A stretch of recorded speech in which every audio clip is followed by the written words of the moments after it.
everybody, and welcome to Weekly Manga Recap here on March the 16th of 2016. Chris is doing a little dance. This is my almost St. Patrick's Day dance. The Irish can't stop. Yeah, like every Irish person watches, be like, "What are you doing? What is this dance? Stop this!" Recovering alcoholic can't stop. Yeah, I didn't even realize we're that close to St. Patrick's Day, though. I suppose I should have. However, Nick, I have something I do want to bring up. I had an interesting dream the other night. A very strange one. Now, I don't have many dreams, and when I do, they tend to be very odd. So I had a dream, and it involves our good friend Annalisa. Oh yeah, I heard about this. So I had a dream that I was in California. I guess in my mind I'm thinking it's the Los Angeles area, even though I know that that no one from like the Shonen Jump group lives in the Los Angeles area. They're San Diego, I'm pretty sure.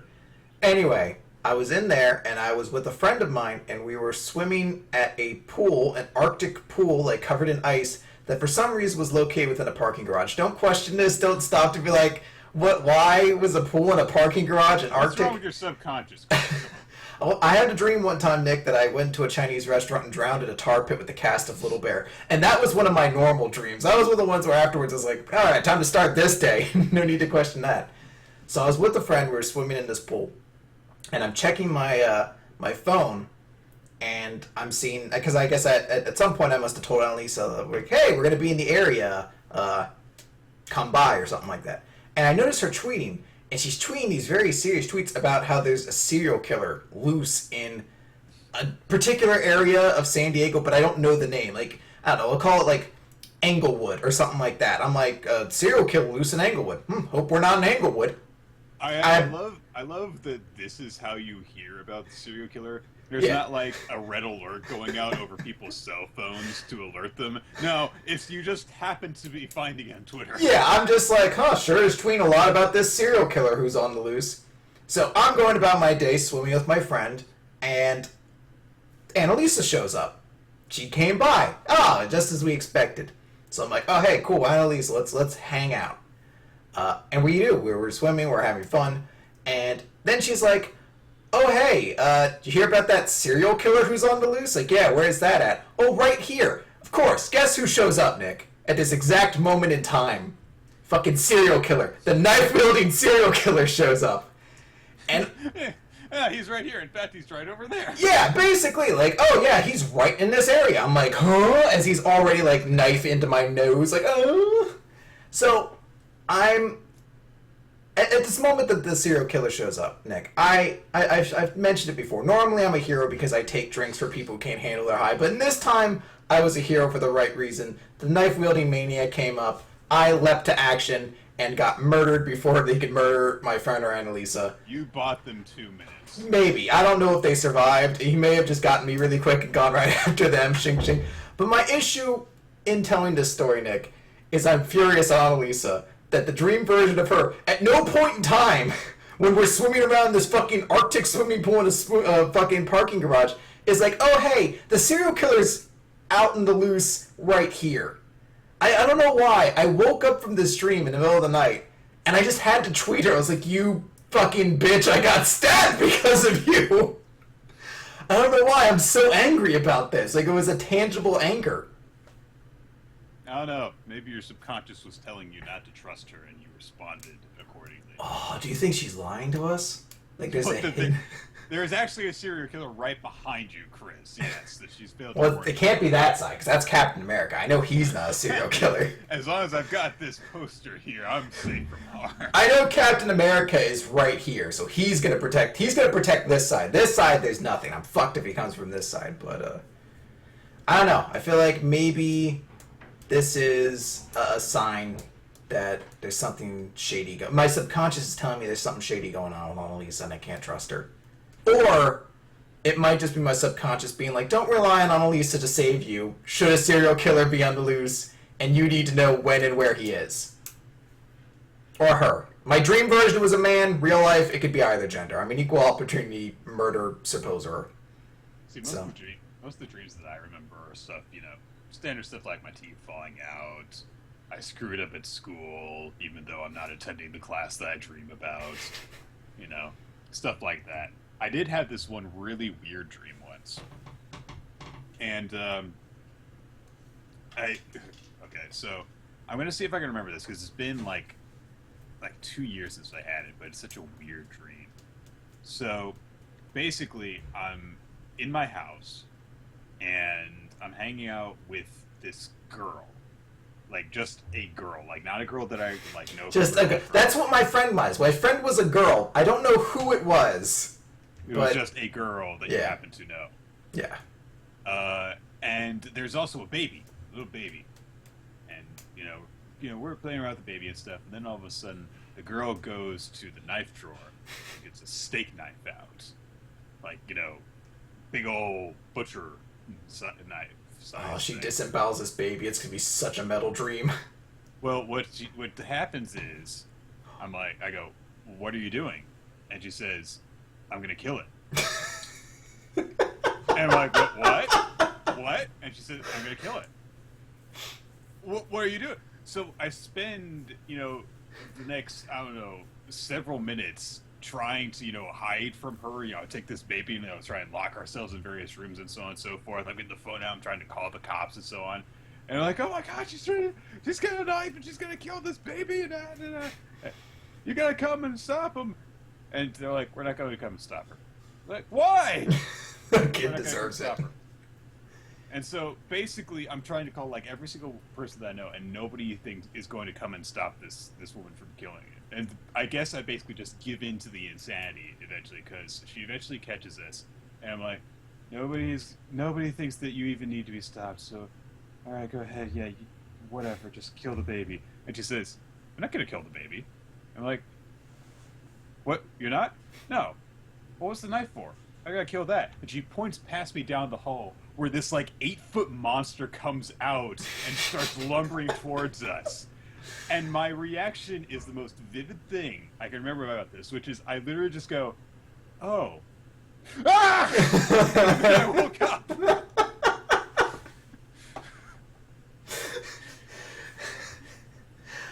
I mean, that's a unique dream. I like in your dream you even had the comedic timing to first be like, exactly. Oh. That's the worst. Like, I literally just go, oh. You had enough comedic wit in your dream to be like, I really need to let this breathe for a moment. Oh. People in the chat room are like, how did you miss an 8-foot monster? It's a dream! How did I somehow get caught? Why did people know that even though I thought that she was going to kill the baby and said she was going to kill the baby, why did everyone on the phone know about the monster? Because it was a dream! And dreams don't make sense sometimes. So, yeah. Do you have an irrational hatred of 8-foot tall monsters now because of that dream? Of 8-foot tall monsters? Like how I hate Annalisa right now, do you have like a hatred of 8-foot tall hidden monsters? Well, I think that I'm okay with hating 8-foot tall monsters, considering the fact that they must be a rare thing indeed. So, I don't know. If I ever come across an 8-foot tall monster and start could be a 7-foot tall monster in like really big platform shoes. Those are probably more common. Considering that 8-foot tall people are rare. Maybe to you. Maybe in your world, Nick. My dream universe, they're like everybody. Everyone's 8 feet. Everyone's 8 feet tall. It's just the serial killer with the knife happened to be 12 feet tall, which is really made him terrifying. We're so heightest. Yeah. In my dreams, no one's below 6'3". I'm like, if you're 6'3", you're a child or a midget. That's Peter Dinklage is 6'3" in my world. Anyway, speaking of prejudice, actually against monsters, the series that we took as recommendation most recently is called Ajin, or Demi-Human, which is a seinen series that runs monthly, which is about immortal human beings. Basically, what happens is that these humans, something happens to them which would normally kill them, but when they die, they come back to life. Mm-hmm. And they cannot be killed. They can be killed, but they immediately come back to life, basically. And in addition to that, they also have the ability to manifest this bizarre ghost-like creature that only other demi-humans can see, but that is very dangerous. It can interact freely with the physical world, but it's invisible. So, we took this recommendation, and at first it seemed pretty Tokyo Ghoul-esque. It starts with this, teenage protagonist named Nagai K. He gets killed, and he comes back to life when he clearly should not. And people are after him because he is an inhuman monster. After a few chapters, though, it becomes a very different thing. It becomes very action-oriented. And, basically, when I first started reading this, honestly, it took me a while to get into it. But once it hits around 13 to 15 chapters, this series gets fucking crazy. It really plays with the idea of, what would you do if you couldn't die?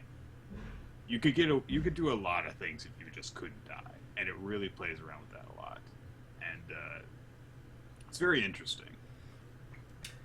It's a unique story. I had issues with it at the start, or not issues rather, but sort of a confusion about it, because the big element of it is that our lead, and I don't remember anyone's name in this series except for Tanaka, I think.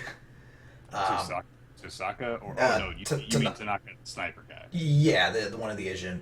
The Ajin are hated in this world. Essentially, think of it like you're a mutant in the X-Men universe. Like, you're just reviled and hated the moment people know you're a Ajin. So, they find out our lead is an Ajin, and his classmates disavow him, or rather, they don't disavow him, they openly try to capture him and speak ill of him, both publicly and in his absence. His mother has only one real scene of her kind of like crying, not like because her child has gone missing, but because she's almost like ashamed that her child turned out to be an Ajin. You very briefly see his sister, and everyone else that they meet is just trying to capture this kid to presumably make a shit ton of money. Like, people hate the Ajins. And at the start, they don't really have much of a reason to, because the only thing that a Jin can do, to at least the public perception, is come back from dying. Like, and even that's like kind of a question mark. We only know that they come back if you suddenly kill them. There's nothing saying that I guess they could die of old age or something like that. Just like, if you get hit by a car, you'll get back up. You get shot through the head, you'll just recover from it. So that's all they could really do, is die and come back. But people hate them. They're like, they fear them. They're like, you must be controlled. You have to catch these guys. We must experiment on them. And at first I was like, well, this is so weird. There's so much hatred for these guys that doesn't really have much of a reason to it. It almost seems like they're hating for them on completely arbitrary reasons, because ultimately they're not really that different from humans. And I was like, oh, maybe that's the point. Like, maybe this series is making a social commentary point on prejudice in general, because you can argue that any form of prejudice, racism, hating someone for their sexual orientation, their religion, things like that, it is hating something that isn't actually important, just like hating somebody for having the ability to come back to life. It's just a fantastic fictionalized version of it. And I started to kind of get into it. And then I got to around, I think it's like chapter 11, and there's a chapter called Killtacular. And I was like, no, this series is not making a social commentary about prejudice, at least not intentionally. But it is kind of weird. At the start, the series is almost, whether intentionally or not, it's a story about basically the prejudice this kid's going through. Because it's just chapter and chapter about him running away, trying to escape, trying to find sanctuary, trying to find allies. But as you say, around like a dozen chapters in, it becomes a lot more of an action series. And we even have a kind of shift happen in what we know of some of our more important characters, and we start to see new characters kind of come in to take the roles that those characters once had. It becomes a very interesting dynamic, but it was confusing for me at the start because I really wasn't sure how to feel about this series. And Kay himself, his characterization, the way he's portrayed, starts to really take a shift around 10 chapters in, mostly just as you find out more about him. Mm-hmm. Because at the start, you're introduced to his sister is ill. And so his goal in life is to basically make enough money to save her. He wants to become a doctor specifically to cure an incurable disease, which his sister supposedly has. And so, you've got that moral leash on him. And also there's the fact that, he's being unfairly targeted with all this stuff. And so he's, panicking. And he's only got one ally in the world, who is this old friend of his named Kaito. And Kaito's just a regular human guy, but he is really sticking his neck out for this guy who can't die. He's like, no, you're my friend. Even though they have apparently drifted apart over a long period of time because Kei's parents, didn't want him to hang out with Kaito because Kaito's dad, I think, was a criminal. So he had that social stigma against him. So Kaito knows what it's like to live with a social stigma. But after about 10 chapters, you basically learn that Kei is basically a sociopath. He basically doesn't really care about other people unless they can be useful to him.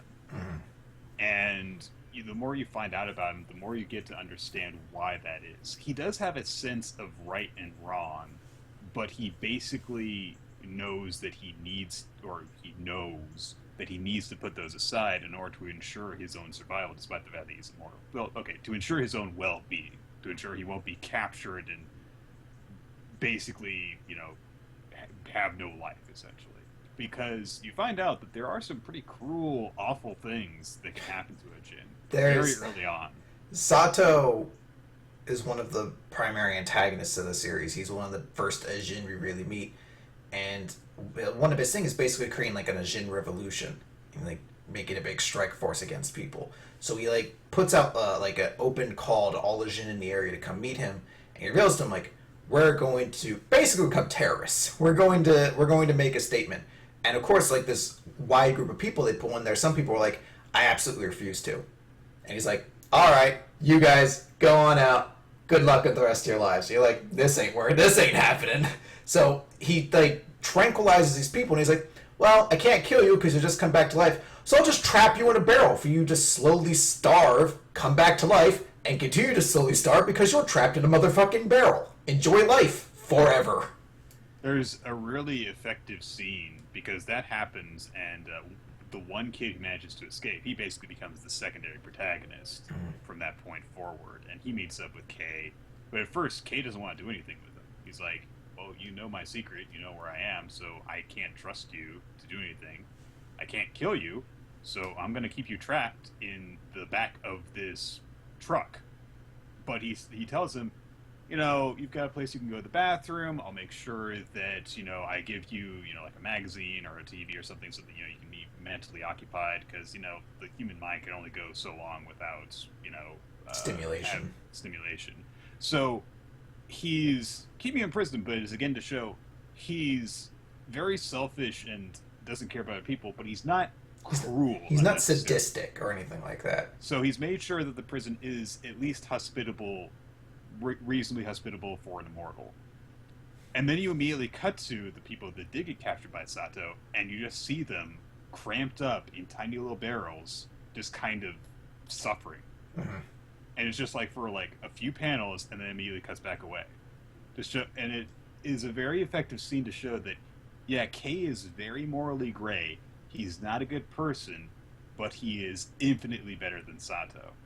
And that's why you can side with him over Sato, basically. Sato is a very effective villain, by the way. Sato's pretty sweet. I'll hold off on it for a little bit, but Sato has some pretty cool moments. So there are, I guess you could say, there are essentially three major sides going on with this. Well, there's a fourth side, but it's basically Sato's revolutionaries. There is Kei, and whoever happens to ally themselves with Kei, and then there is the government. And the government wants to control Ajin because of typical, government reasons. They're immortals. They can summon unkillable, undetectable ghosts. They're a potentially tremendous military force that they could have on their side. So there's actually this race going on between different governments to unlock the secrets of Ajin so that they can reproduce their powers or have other people become Ajin or something like that. And so they're trying to replicate their powers by just capturing Ajin and experimenting on them. In also very horrifying scenes, because you don't actually see what they do to them exactly, but you get just enough. Remember when we talked about Akame ga Kill?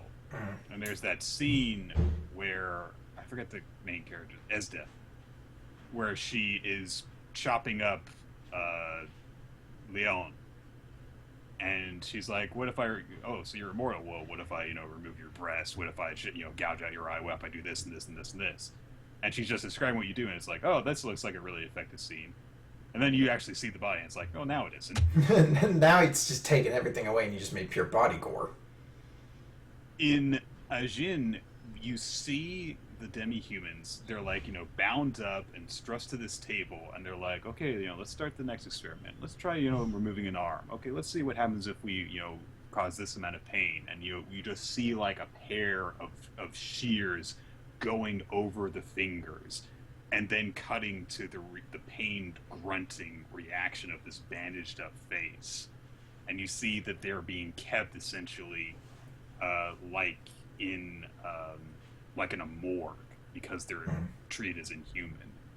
And it is so ineffective in showing how they've dehumanized these people.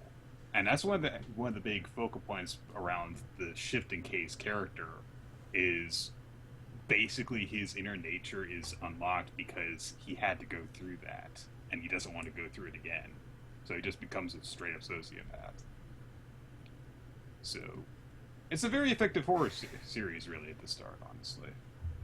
It definitely has a lot of uncomfortable moments to that regard, where you're like, oof, this is pretty rough. It's a moment where you're like, wow, like, being immortal sounds like it'd be super awesome, until you're like, oh wait, there are, like they say, much worse fates out there than death. I think I'd rather just be dead than stuffed inside a barrel to slowly starve and then come back to life full, I guess, just to slowly starve over and over again with no ability to move or do anything. Like, that just sounds like hell. But it does work that there are some... This is a series full of some pretty despicable people across all spectrums of the different alliances, but there's usually enough to them that nobody's pure evil. Even the people who kind of do the shittiest things, they're given some... Well, Sato's pure evil, but... Well, Sato's pure evil, but he also... He's like a version of Magneto that doesn't have the Holocaust anywhere in his story to give any justification for why he's the way he is. He's trying to fight for the rights of them a little bit. How far did he get in this? He's using it as an explanation, but right. I mean, you can almost argue in a way like, well, he's kind of trying to do... He at least puts it out in the front, like, hey, we're here. He's pretending. Yeah, well, he's pretending, but he's still doing so. Look, I'm not trying to argue Sato much, but Tosaki, like, he's a shithead. Complete all the way through, he's a fucking dickhead. And I want him to die. But they reveal, like, he's... Like Kay in a way, he's very selfish. But not for himself, it's for a fiancé of his. And that's why he's like, I'll go through any level, I'll do any hellish thing on the world if it means saving her. And he's not lying about that. He will do some pretty fucked up things to get that done. You're like, oh, okay, well, you're an awful person. Like, the scene that just made me have to, like, stop is there's a moment where he's hanging down with, like, some member of, like, I guess like a quasi-mafia-like organization. He's, like, hanging down into a basement, like, oh, hey, like, just talking over things. What do you guys do with the Ajin? They're like, well, and you see down in, like, the bottom of this warehouse, there's just a car wreck. And he's like, well, we're testing out this new car to see if the safety features work. And we put an Ajin bound and immobilized inside of it to see if it'll die. And then we just crash it into things to see if a human would survive it. And you're just like, good lord, that's fucked up. Like, I know it's fucked up with just the fact that their government agency thus slowly tortures these people to see their thresholds. But there's something even more evil about the idea of using it for consumer product reasons. Like, we need to see if this drug will kill people. Just give it to that Ajin. If he dies, he'll come back to life and we can test again. Like, oh, it just seems so fucked up. They test out like a bulletproof vest that way. There's a group that does probably the simplest line of reasoning, which is harvesting organs. Yeah. It's like, let's cut out this organ and then kill him, and they harvest the organ and kill him, and there you go, bam. which is to me actually even creepier than like, oh, let's test this car and see if Oh, there's something just so horribly vile about the idea of fucking just crashing cars with people inside them, just and like using them as guinea pigs essentially. Mm-hmm. I don't know, but and he's also a shithead. He has an Ajin assistant who Izumi. he just constantly berates and threatens to basically do what is happening to all these people to her if she doesn't just follow his every command and be his personal bodyguard. He essentially is holding over her head. Hey, if we get through this, then yeah, I'll set you free. But if I die, then all this stuff that I've done to cover the fact that you're an Ajin, oh, you're gonna get caught. So my life is your life. So get used to it. Yeah. Yeah, like he's a pretty despicable person, but in that way, in that stretch, it's really beneficial to the series betterment the fact that there is some writing and reasoning to this, that why are these horrible people acting the way they are. This could be a series that didn't need something like that. It could be like a Comic Got Kill, where, I don't know, the clown who likes to rape and eat people just does it because he's fucked up and weird. Mm-hmm. But it's nice having that logic of like, I can't agree with this guy at all, and I want him to just get fucking psychic force ghost slashed through the neck as soon as possible, but you've given me something to at least chew on in the process, and I appreciate that. Like, it makes this more of a dimensional sort of series than just, hey, here's a bunch of evil people in this really kind of depressing world when you think about it. Right. A lot of the Ajins that are part of Sato's revolution are scared that they're going to be treated as inhuman, with good reason, because the government has been doing that. Tanaka, who is essentially Sato's right-hand man, was experimented on, although it seems as though Sato basically manipulated into happening. That's the implication I got. Because Sato and Tanaka actually turn in Kei to the government at one point, just so that they can save him in an effort to get him to join their revolution. But immediately when it happens, Sato realizes, nah, this didn't work. He's, yeah, it didn't work. It's actually, that was one of my favorite scenes up until that point, because you didn't know about Kei enough at that point. You only knew him as kind of a good-natured kid. So it's just this kind of cool scene where you don't entirely have the full picture on Sato yet either. You know he's not a good person, because they show a scene of him seen in a room of bloody dead scientists saving Tanaka before this. But it's just a scene where Sato has met up with him, and he's like, oh, hey, Kai, we released your sister. You know, we want you to know that she's okay. And he bows, and he's like, I'm truly sorry for having to have done it this way. I never wanted to, but I knew, I couldn't think of another way to kind of get you out here and get your attention. Kai's like, oh, it's fine, as long as my sister's okay. And in that, they have like a moment where it's like, oh, he even promises, like, even if you get captured, no matter what, I will do everything in my power to come rescue. Be assured, I will come to save you. And then Kai's like, oh, this is super sweet. And in that moment, you fucking hear Sato's inner thoughts. He's like, this kid will never work. All right, let's go fucking enact Plan B. And you're like, oh no. But you have to feel like it's a cool moment. You're like, oh, this guy's actually pretty nice. You're like, oh no, he's just a really good actor. He's a complete shithead through and through. There are some really cool little character moments like that. There aren't, because this is, a seinen series, it doesn't have the tone of, there's that badass moment, where a guy says a cool line or something like that. But just those moments of, like a character realizing something and just continuing on. Like, there is one point where Tosaki's superiors basically, through his reaction to what he's being told and actions that he's continuing to take, they figure out that he has this one doctor held prisoner and is extracting information from him illegally. And so the superior is talking with this guy, and he's like, okay, well, let's just keep on letting that happen, and we'll pretend we don't know anything, so that he can continue doing stuff that we can't do. We can claim not to have any knowledge of it, and then when the time comes, we'll kill him, and so we'll get to reap the benefits without having to reward him anything. And so yeah, this works out great for us. And then it pans back, and you see that there is one of the Ajin's ghosts there, hearing the whole conversation, because Tosaki's bodyguard Izumi had sent the ghost in, and she's reporting to Tosaki what's going on, and so he just kind of sits there on the couch and he just goes, "Bring it on." It's like, that is so cool. One of the coolest moments in this series, and it may honestly be one of the coolest action moments I've seen in manga in at least a while, is it's actually from Sato of all people.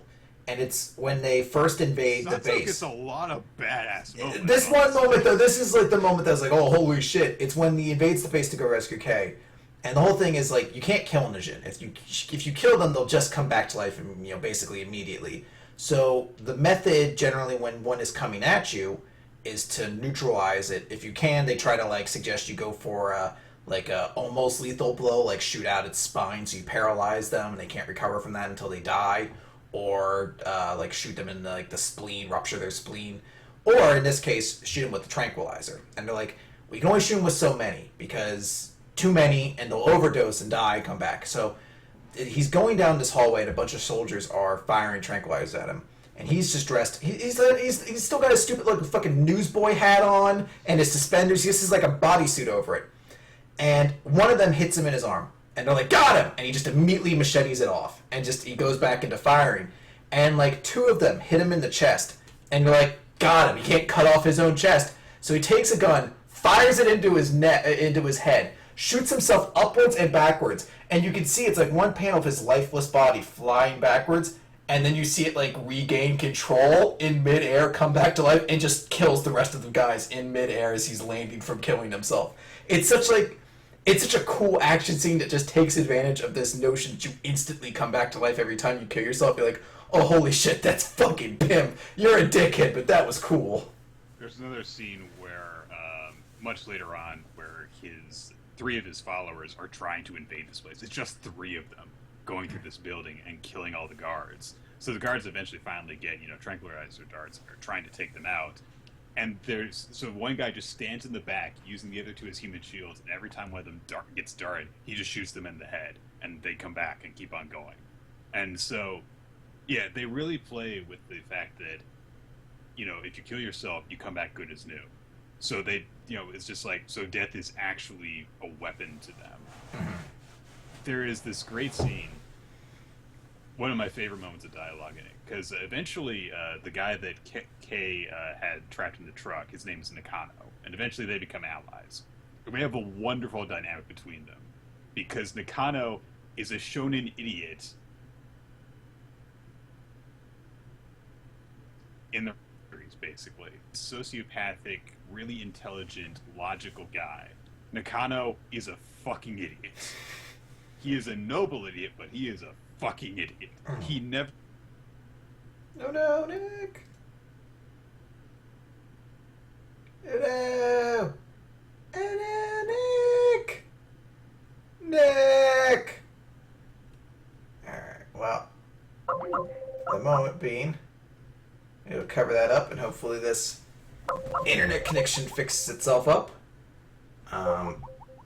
But I'll give you just a little bit of info, I suppose, in the meantime on this series. Yes, he's frozen in time.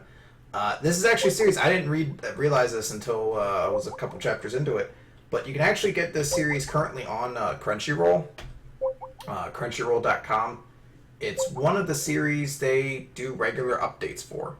There we go. So you can actually catch it there if you are so inclined. Hello, I'm back. Alright. Oop. I knew something was wrong when your camera turned off for me.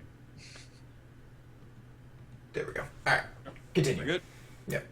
So basically, Nakano eventually just realizes that he should just follow Kei, because Kei actually knows what's going on, and he's way smarter than him, so if he follows Kei, then everything will work out. That's their dynamic. But early on, they're traveling around just trying to decide what to do, and so Nakano's like, well, we gotta stop this Sato guy. And Kei is like, yeah, I guess you're right. Okay, well, the thing is, we've got a really important weapon in that we can't die. Have you ever heard this puzzle before? If you have to go into a battlefield, you can only choose one of three things to take with you. You can have a hardened body from a lifetime of exercise and training. Or you can have a mind full of tactics and the ability to figure out the best thing to do in each case. or you can be immortal. And Nakano just goes, well, obviously you would take the trained body. And Kei's like, yes, everyone would go with immortality, yes. You got it, kid. I just fucking love that, where you're just like, everyone would choose immortality. Why wouldn't you want to be strong? And that's the kind of guy that Nakano is. He's just a fucking idiot who thinks that they should go up to people and punch them. He's basically Luffy without stretchy powers in a dark, awful, gritty series. And he plays off of so many people so wonderfully. He is like the main source of comic relief in this series, which it really desperately needs at times, as it goes to some bad places. But they really do play around with these guys are immortal. They can do things that humans either cannot do or would have to die to do, which makes them their own platoon in one body, essentially. Mm-hmm. Which is exemplified in a rather horrifying sequence about 15 chapters in, where Sato uses his ghost in order to smuggle some tools aboard a plane, uses them to hijack the plane, crashes the plane into a building, military shows up in order to subdue him, and he kills them all. So he basically kills 1,000 people in like 30 minutes, just because he cannot die. And it's kind of terrifying, because, I mean, first off, just the fact that he just flies a plane into a building in order to, if I understand correctly, eliminate one target. That's bad enough. But then the military shows up and they're like, well, we can't just kill him. So what we're going to do is we're going to keep on killing him repeatedly while carrying his body away while he is dying and resurrecting and can't actually do anything. And they have like firing squads set up. So it's like squad 5 reload, squad 1 shoot him in the head, squad 1 reload, squad 2 shoot him in the head. And while they're constantly gurneying him away. And he still gets away because he's got like 3 or 4 people helping him out at that time. They manage to get him at just enough time to get his ghost ready and to kill all of them. It's ridiculous. And that was around the point where I was like, Jesus Christ, this series is freaking insane. And it keeps on doing stuff like that from then on. Only this time there are, immortals on both sides fighting each other. I'll be honest, though, one of the things I didn't care for in the series is I didn't care for the black ghosts at all. They're kind of weird. They just seem... I get it. Like, they're what are the creepiest element of the series, because they have no face. They're essentially just humanoid mummies with weird claws that kind of appear out of nowhere and are the most intimidating thing in the series. And Kei's in particular is like a source of mystery at the start of things, because his is the first one to appear and you don't know what it is, and it's just killing people and things like that. But I'll be honest, I found the concept of people who can kill themselves to come back to life and using that in, insane ways to be far more interesting than the moments when the series almost becomes like a JoJo's Bizarre Adventure, except without powers. Like, it's just 2 force psychic things fighting each other, and I'm like, It's never really as exciting as it is when it's using creativity and the way these guys kind of manipulate their own power to get ahead. I think that had they been a bit more of a focus throughout the story, then they would probably come across as more effective, because it is kind of weird, because like during that whole sequence where Sato is killing all these guys, eventually like you just see bullets stop as they try and touch him, and you remember, oh right, he's got a black ghost that can help him. It just kind of comes down to it, because they do explain it's like the ghosts have limited use. Like, most people can only use them like once or twice a day, so they're kind of a last option, especially because they disperse after a time limit. So it's kind of like, oh, I've got to hit my limit break in order to do this, and so they're a big last resort option.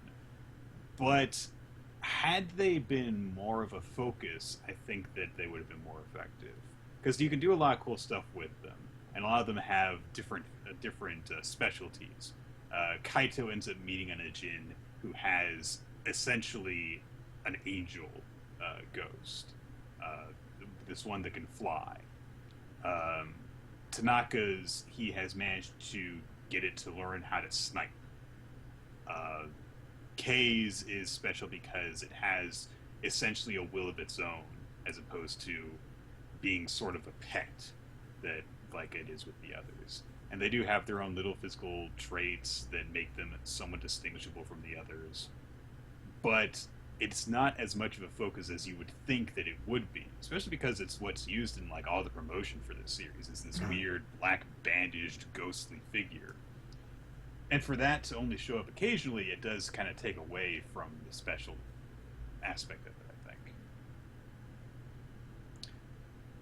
I mean, it is cool when they do play around with some stuff.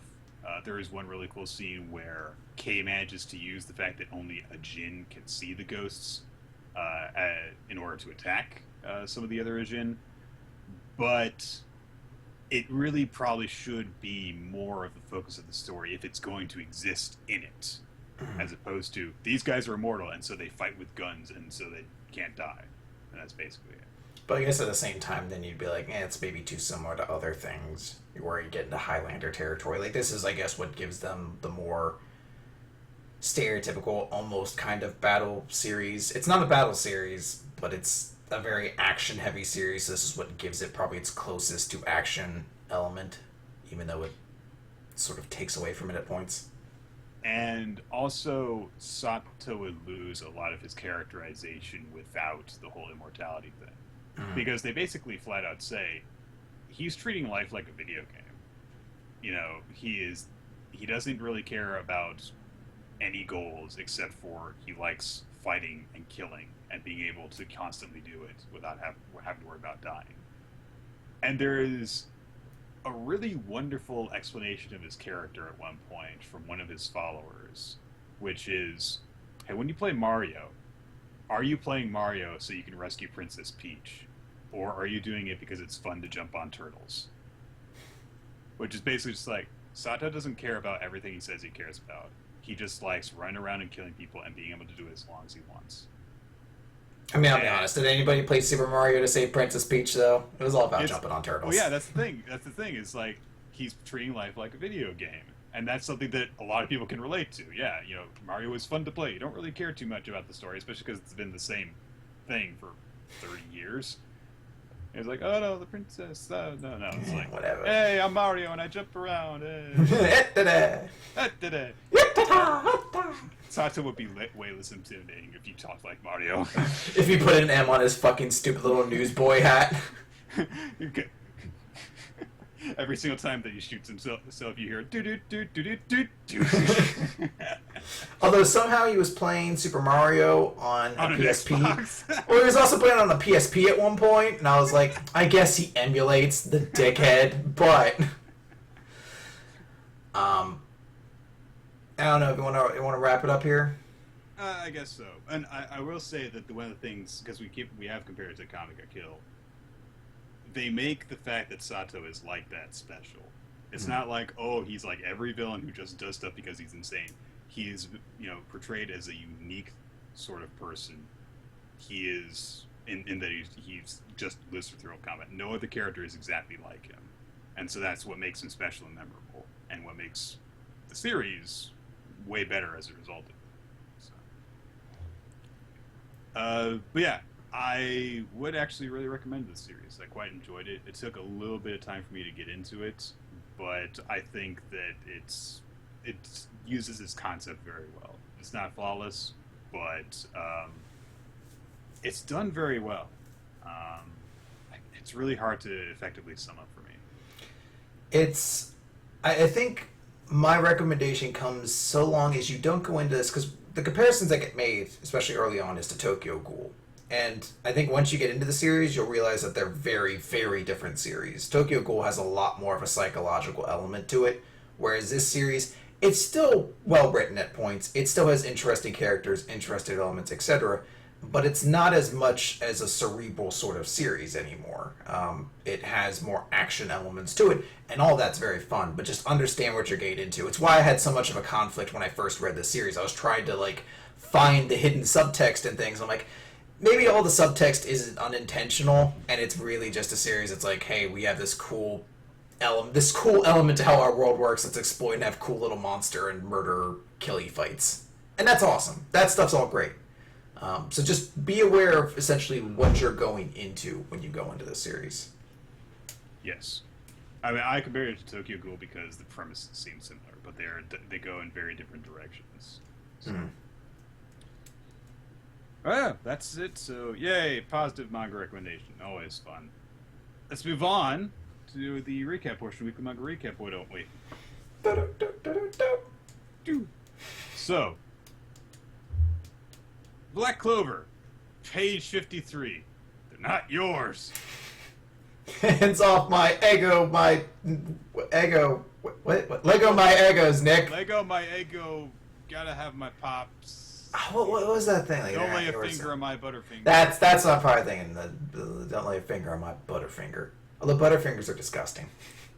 I wouldn't know. I don't like chocolate. So. They're just awful. It's like, hey, I want to eat this thing that's not fun. It's super too hard and crunchy, and I'm just gonna get fucking peanut butter toffee stuck in my teeth all goddamn day. Yeah. So I get really angry. So we got a color cover for this chapter, which makes the two followers of Bleach look really weird. Their eyes look like lifeless in this.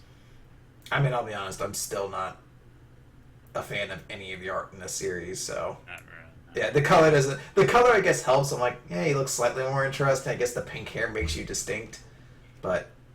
Those eyes, though. What claws are teal? I don't know. Maybe they're teeth. What animal has teal teeth? I guess a demon, They live in a magical kingdom, Chris. I guess. No, this is my biggest problem, Nick. I'm writing a letter. Like, someone has to tell Tabata what's going on here. Dear Tabata dickhead, sensei. What animal has teal teeth? Sincerely yours, a low-grade podcaster. Chris invents a Japanese honorific. Yeah. We cut away from the battle that we had going on, where Leash apparently was killinated, to where Noelle, instead of, I guess, coming back after having delivered the message to, rejoin the battle, is just hang out with Rebecca's family. Yeah, well, her kids are back. Well, two of them are back. I guess the last one isn't there. Because only her youngest that got kidnapped, right? Yeah. And I'd forgotten because Rebecca's never going to be an important character, so it's just kind of a small, unimportant detail. And they're having some sort of soup thing. And, yeah, and of course, how do you react to your sibling / close allies being in danger? You worry about the fact that the other one would be a better girlfriend for Asta than you. It is astonishing how much this series is trying to push a harem element into it. There's actually a color page that I guess didn't get included in the English jump, but essentially it has all of the potential love interests for Asta on one page. So Noelle, Mimosa, and Rebecca? And please don't say Sally, too. I think she might have been on there. There was another one on there. I can't remember who it was, but I did see it. Oh, God. So, yeah, Noelle... Or I dreamed it up. Maybe Annalisa showed it to me before I got stabbed. She's like, you'll like this series, and you're dying because you shit all over it sometimes. So Noelle is just like, oh no, she's such a good cook. And Rebecca's like, oh, she's so pretty. Of course he doesn't like me, and he likes her. It's like, oh, fucking hell. Come on, Noelle, you were a way better character than this. Or you were. You're above this kind of shit. But Noelle assures Rebecca that Asta will be okay, and he will save the children. So not to worry. She's super soon in this moment. Because she's even... It's... I don't know, I guess I haven't watched enough of, like, harem anime before, because I've known of tsunderes. Like, I know they exist. I've never seen one in this much of an element, though, like, this exemplified. So it's literally her thinking, like, oh, this other girl would be so much better as Asta's, girlfriend. She's so much better. And then immediately she's like, who cares about him anyway? I sure don't. And isn't that idiot back yet? Oh, I hope he's okay. It's like, holy shit. And then she's immediately like, he'll be fine. Don't worry about it. It's like, wow. Calm down, Noel. I feel like you need to just take these 2 pages and just make those the image on TV tropes for tsundere, because it encapsulates it so perfectly. So, back to the battlefield. Asta hit Leash with his cleaver. Yami congratulates him. And the 3 followers of Leash are distracted by his apparent defeat, and the captains, I guess, managed to gain a bit of advantage from that, and they're like, okay, so let's finish off these guys. But suddenly Leash's form starts glowing while he's lying on the ground. And the beast magic guy is like, oh no, the anti-magic attack released the sealing magic unleashed! Carry on. So Leash suddenly starts just going, why do you have that grimoire? To Asta. And why do you have the Demon Slayer's sword and the Demon Dweller's sword? They belong to the Master! This is way too intense of a voice for Leashed. Why do they want the Demon Slayer's sword and the Demon Dweller's sword? They belong to the Master! Did we give a voice to Leash? I think we did. I don't remember, though. I feel like, it came up in the Q&A. Maybe Leash should be the one getting the Madara voice at this point. Like, why do you have the Demon Slayer sword and the Demon Dweller sword? Those swords belong to Master! I'm gonna zap you up! Pew pew! Pew pew! Oh no, I've stubbed my toe! I've been taken down once more! Oh heavens to Megatron! So, Nozel is like, wait a minute, the Master, according to our intel, the Master should be the leader of the Eye of the Midnight Sun. Isn't this guy the Master? Oh, misdirection! And Asta is like, this ratty old grimoire and these ratty old swords are mine. Shiny eyes. No! Give it back! That grimoire is scribble, scribble, scribble, scribble, scribble, scribble. Okay. So a giant sphere of light starts emanating from Leashed. And everyone is like, oh shit, he's going to destroy the entire cave. Yami is like, if we defeat him with this power, then we're gonna leave our limits in the dust. This is gonna be awesome. And Finral is like, you guys are fucking crazy. And Gouch says, don't give up, Finral. And Finral's like, I outrank you, stop scolding me. Whatever. I do question how Finral made it into the Black Bulls, because aren't they all supposed to be rejects in their own way? Finral seems like he's like the one straight man, the one sane guy in their group. Maybe he was part of the squad before Yami took it over? It does seem weird, because like everyone else in the group's like complete reject in some fashion, and his like biggest character deficiency is like... He can't get a date! Yeah, and I'm like, considering the people we've seen in other groups, it actually doesn't seem that weird. So, the 3 followers all abandon their battles in order to cast sealing magic. And they're like, okay, it's alright, you can take a rest, Leashed. And he gets surrounded by this, like, burning chrysalis thing. And I'm gonna turn into a beautiful butterfly! And, spatial magic starts to appear around them. And they say, our chief's not feeling too great, so we're heading home for today. We lost this time, but next time we meet, I'll show you true despair. And that will be the end of you. We are the Eye of the Midnight Sun, and we are always watching you. Run away. Bye! Zip zip. Twinkle. So... They did it! Let's hurry up and finish this, and then we'll get into this. Asta's like, all right, we won. And Asta goes, yeah! And then he falls over unconscious, because that is how stamina works. Well, everyone's like, he hit his limit. He hit his hard limit. Coincidentally, the exact moment the villains disappeared. Right. So, the captains are like, wow, they cast an unbelievable amount of magical power. that guy had so much power emanating out of him, and they sealed it so easily. They hadn't gotten serious net yet. I love that they actually used the phrase "they hadn't gotten serious yet." Nozel is, I guess, looks over at the Black Bulls and is like, Asta. Maybe his opinion is changing. I don't fucking know. Asta wakes up in a comfy bed at the Magic Knight headquarters, where a guy who introduced himself as Marx, he has a stupid haircut, is like, there was nothing lowborn about the way you fought. I'm Marx, by the way. Like, backhanded! Woo, you fought great for a fucking peasant, Asta, good job. Yeah.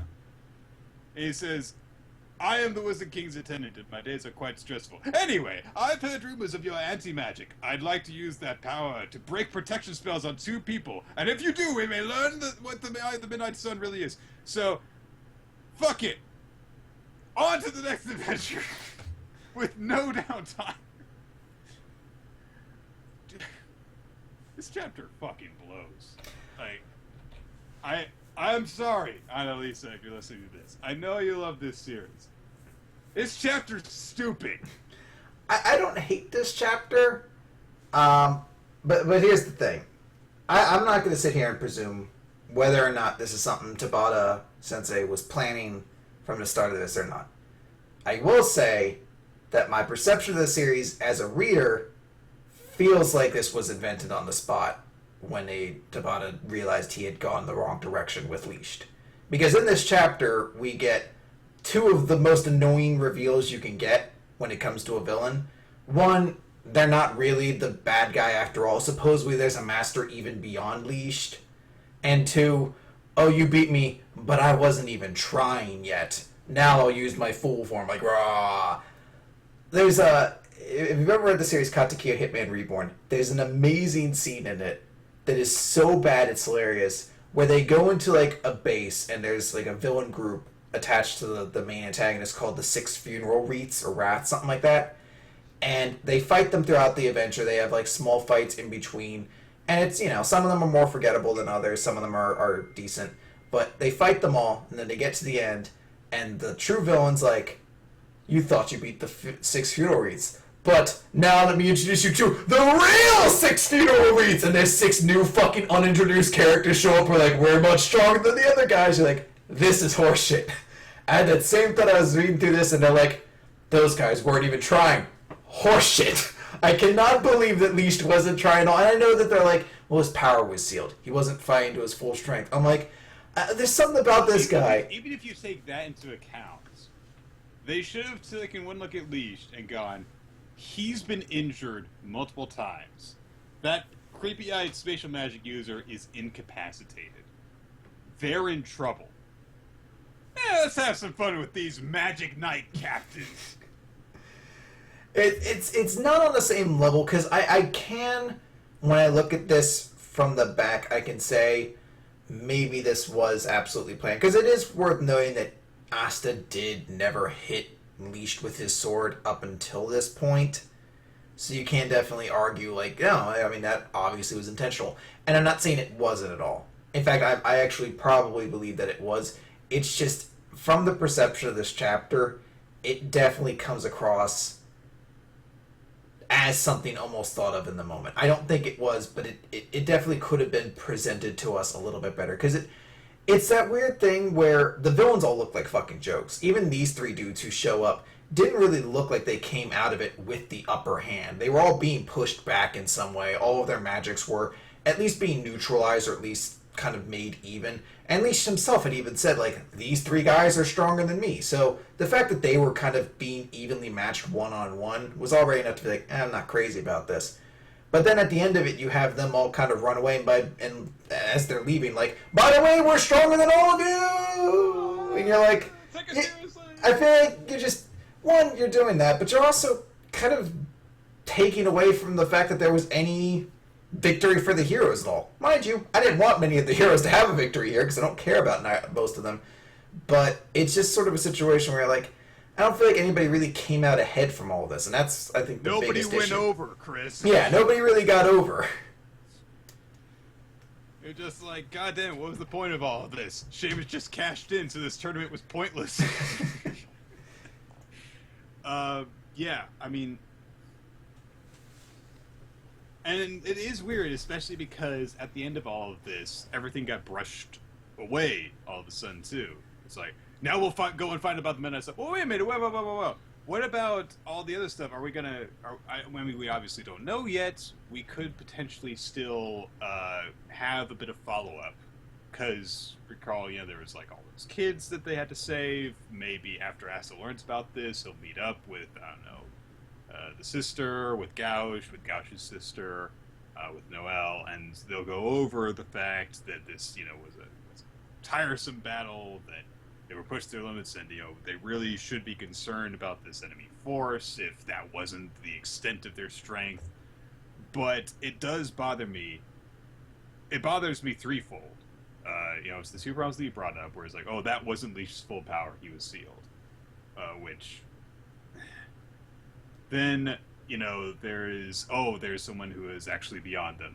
Oh, we call him the chief, and, he's our leader, but not the actual leader, And then there is... And now we gotta go do something else. No time reflecting on any of this.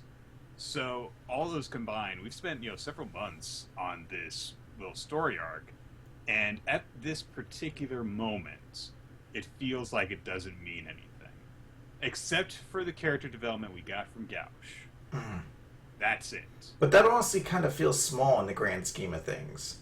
Like, just because there was so much bigger stuff going on around him, the moment he used his magic to team up with Asta feels almost forgettable at this point. Which is a shame, because it was a huge moment. Like, it was a moment that I felt you could have built a relationship off of going forward. And they still can, but... I mean... Here's my final thoughts on this would just be, this needed to happen. This was necessary to make these villains interesting again, to give us something to look forward to. I agree that this should have been done. I just don't...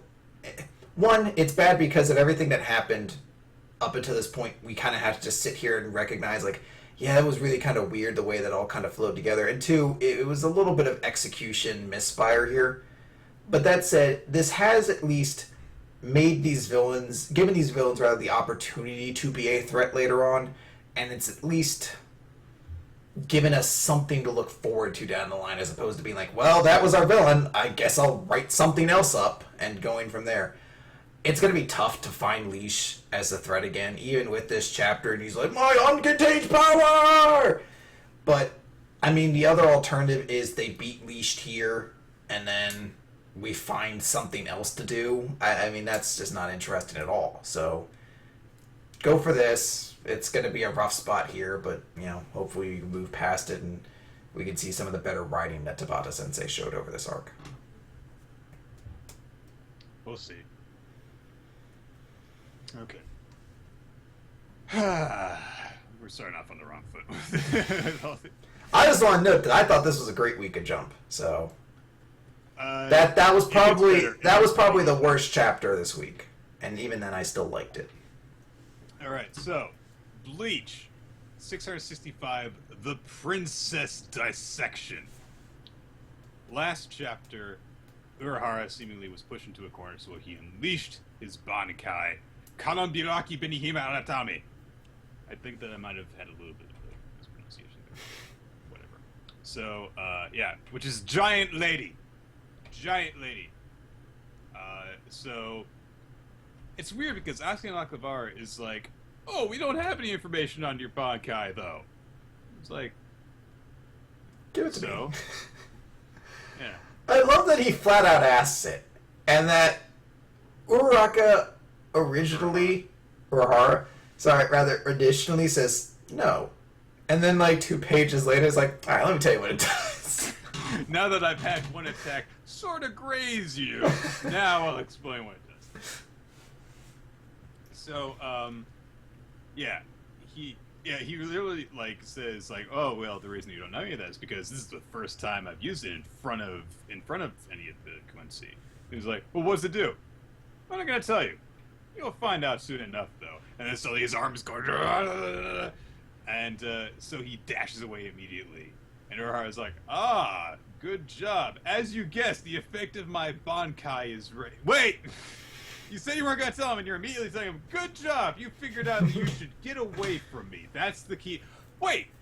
Why are you telling him he did that? Why are you even noting it? Oh, God.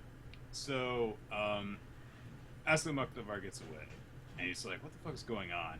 As then Benihime Aratame closes his arms, which kind of look like marionette arms. It's a little bit of a puppet kind of theme with this. I guess it's supposed to be like a giant puppet, based on the way its hands look. She closes her hands around Urahara's face, hides his eyes from view. And immediately Urahara's like, Kanambiraki Benihime Aratame's ability is reconstructing whatever it touches. He pulls it away, and he's got threads that have stitched up his face and eyes and stuff. I mean, so the theme overall of the puppet which manipulates stuff through strings is kind of cool. But yeah, I am with you on all the way on that. I will not tell you what it does. Ah, oh, fuck, I missed. Here's what it does. Yeah, alright, you've earned this. I just love that Asuka Nakamura had the balls to actually come out and be like, tell me what it does. And, like, knowing full well, if he hadn't mentioned it, this conversation would still happen because it's Bleach and they just have to explain what their abilities do. But I just love that he's like the one character who's like, can you just tell me? And that kind of works. Asuka Nakamura is forced to actually defend himself with like a laser sword thing as Urahara's attacking him. And then his Urahara like reaches out with like a hand that's been cut apart. I didn't see that happen. Did his hand get chopped up at some point? I don't remember that. His hand gets stitched up too. Yeah. Whatever.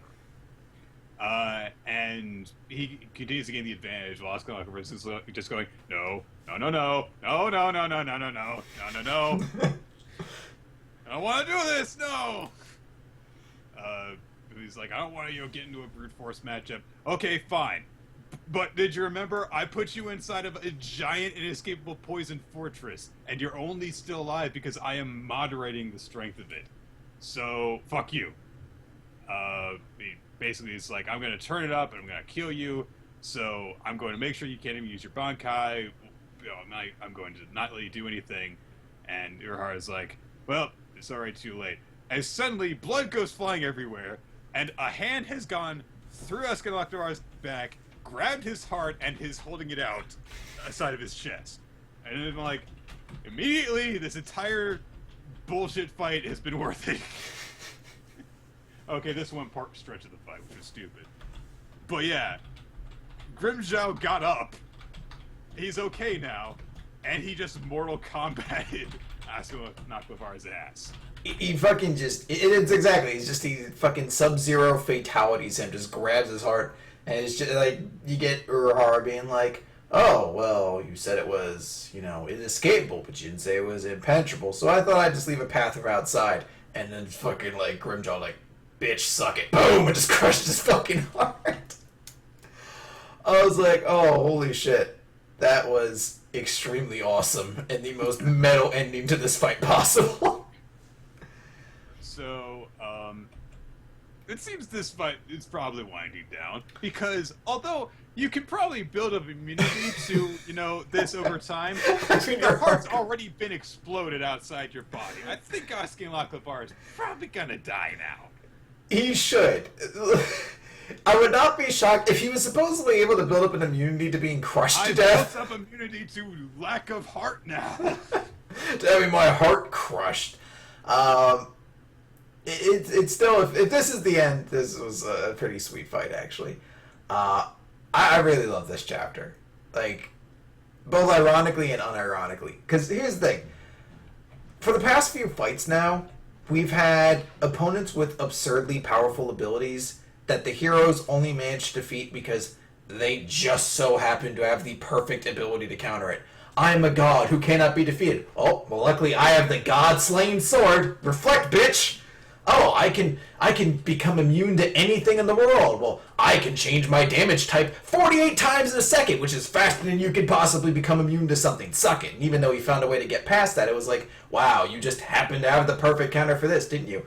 This is the one time where I'm like, alright, first and foremost, on the surface, Urara's power is just cool. Like, the ability to reconstruct and stitch things. Like, it fits his general aesthetic, and it's just kind of a cool power.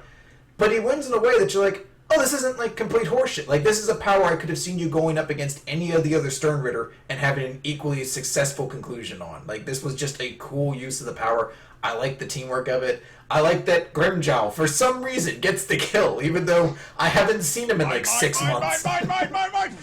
I just thought there was like a really awesome and cool kind of conclusion to this fight. Like I was like, oh, I completely got all around this. This was just awesome. I love Asuka Naklavar's character throughout this, of him asking, can you tell me what your power does? And like him getting upset. He's like, I didn't want this to become a power versus power fight. God damn it. It's just, I thought this was great. I really thought this was a great chapter. It was refreshing to have a villain for a fight that had a very different sort of character for Bleach, which was not someone who was insane, not someone who was super arrogant, not someone who was bloodthirsty, just a weird, eccentric guy who seemed realistically eccentric. Not like one of the ones where it's like, oh, everything will be made in my image, or I am super beautiful, or, you know, I say the word exacta a whole lot, or something like that. Yeah, I'm not a zombie who fucks bodies or things like that. He seemed like a real character who, you know, seemed insane enough to want to follow this guy who wanted to destroy and remake the world, but who, you know, you can kind of get into him a little bit. And I just sort of wish that a character like this had more of had a longer tenure in Bleach, because I think we could have used him at some points in the story, but no one sticks around for very long. No, but I mean, especially when you consider a lot of the guys we've seen fight recently, where it's like, I'm Lulabaro, I'm a cold, stoic sniper, until I become a big chicken thing, and then I scream about how awesome I am. I'm a guy, bitches! Like, I'm a hand, and if slowly I'm just going to become more and more intelligent and scream about shit, and you're like, alright, I don't... There were so many weirdos. It was nice to see somebody, you're like, your thing's almost being the weirdest one who hates all the other weirdos in your group. You just look at everyone else, you're like, these motherfuckers are insane. Now I'm going to run around with my big stupid outfit, but I'm going to comment on the fact that it's stupid, and I hate it. Why am I in this series? I love this guy. Asuka Naklavar is definitely, he's shown up on my list, at least for the end of 2015 Best Villain Awards, just because he's so fun. Alright, let's go into Fairy Tail. And I'm actually going to get some water while you start on this. Okay. My shockwave crashed, so I'm going to just take a quick second here to load this back up. But this is going to be, I should cover that up so fucking Nutrigrain doesn't get free advertisement on my goddamn stream. Alright, so this is Fairy Tail Chapter 477, Transport. So, we open with Natsu in bed recovering from super magic cancer. It's a very debilitating disease that he's recovered from immediately, but he's still bedridden, and it's still taking a lot out of him. So we're in the guild, and we see the various members of the guild that nobody bothers to remember their names, all kind of talking about how, oh, another member of the Spriggan Tell's been taken down, and that's super great, and all these things. But Mavis is kind of skeptical about this whole thing. She's like, there are 2 dots that just haven't blipped at all. They're not moving, and something about that seems wrong.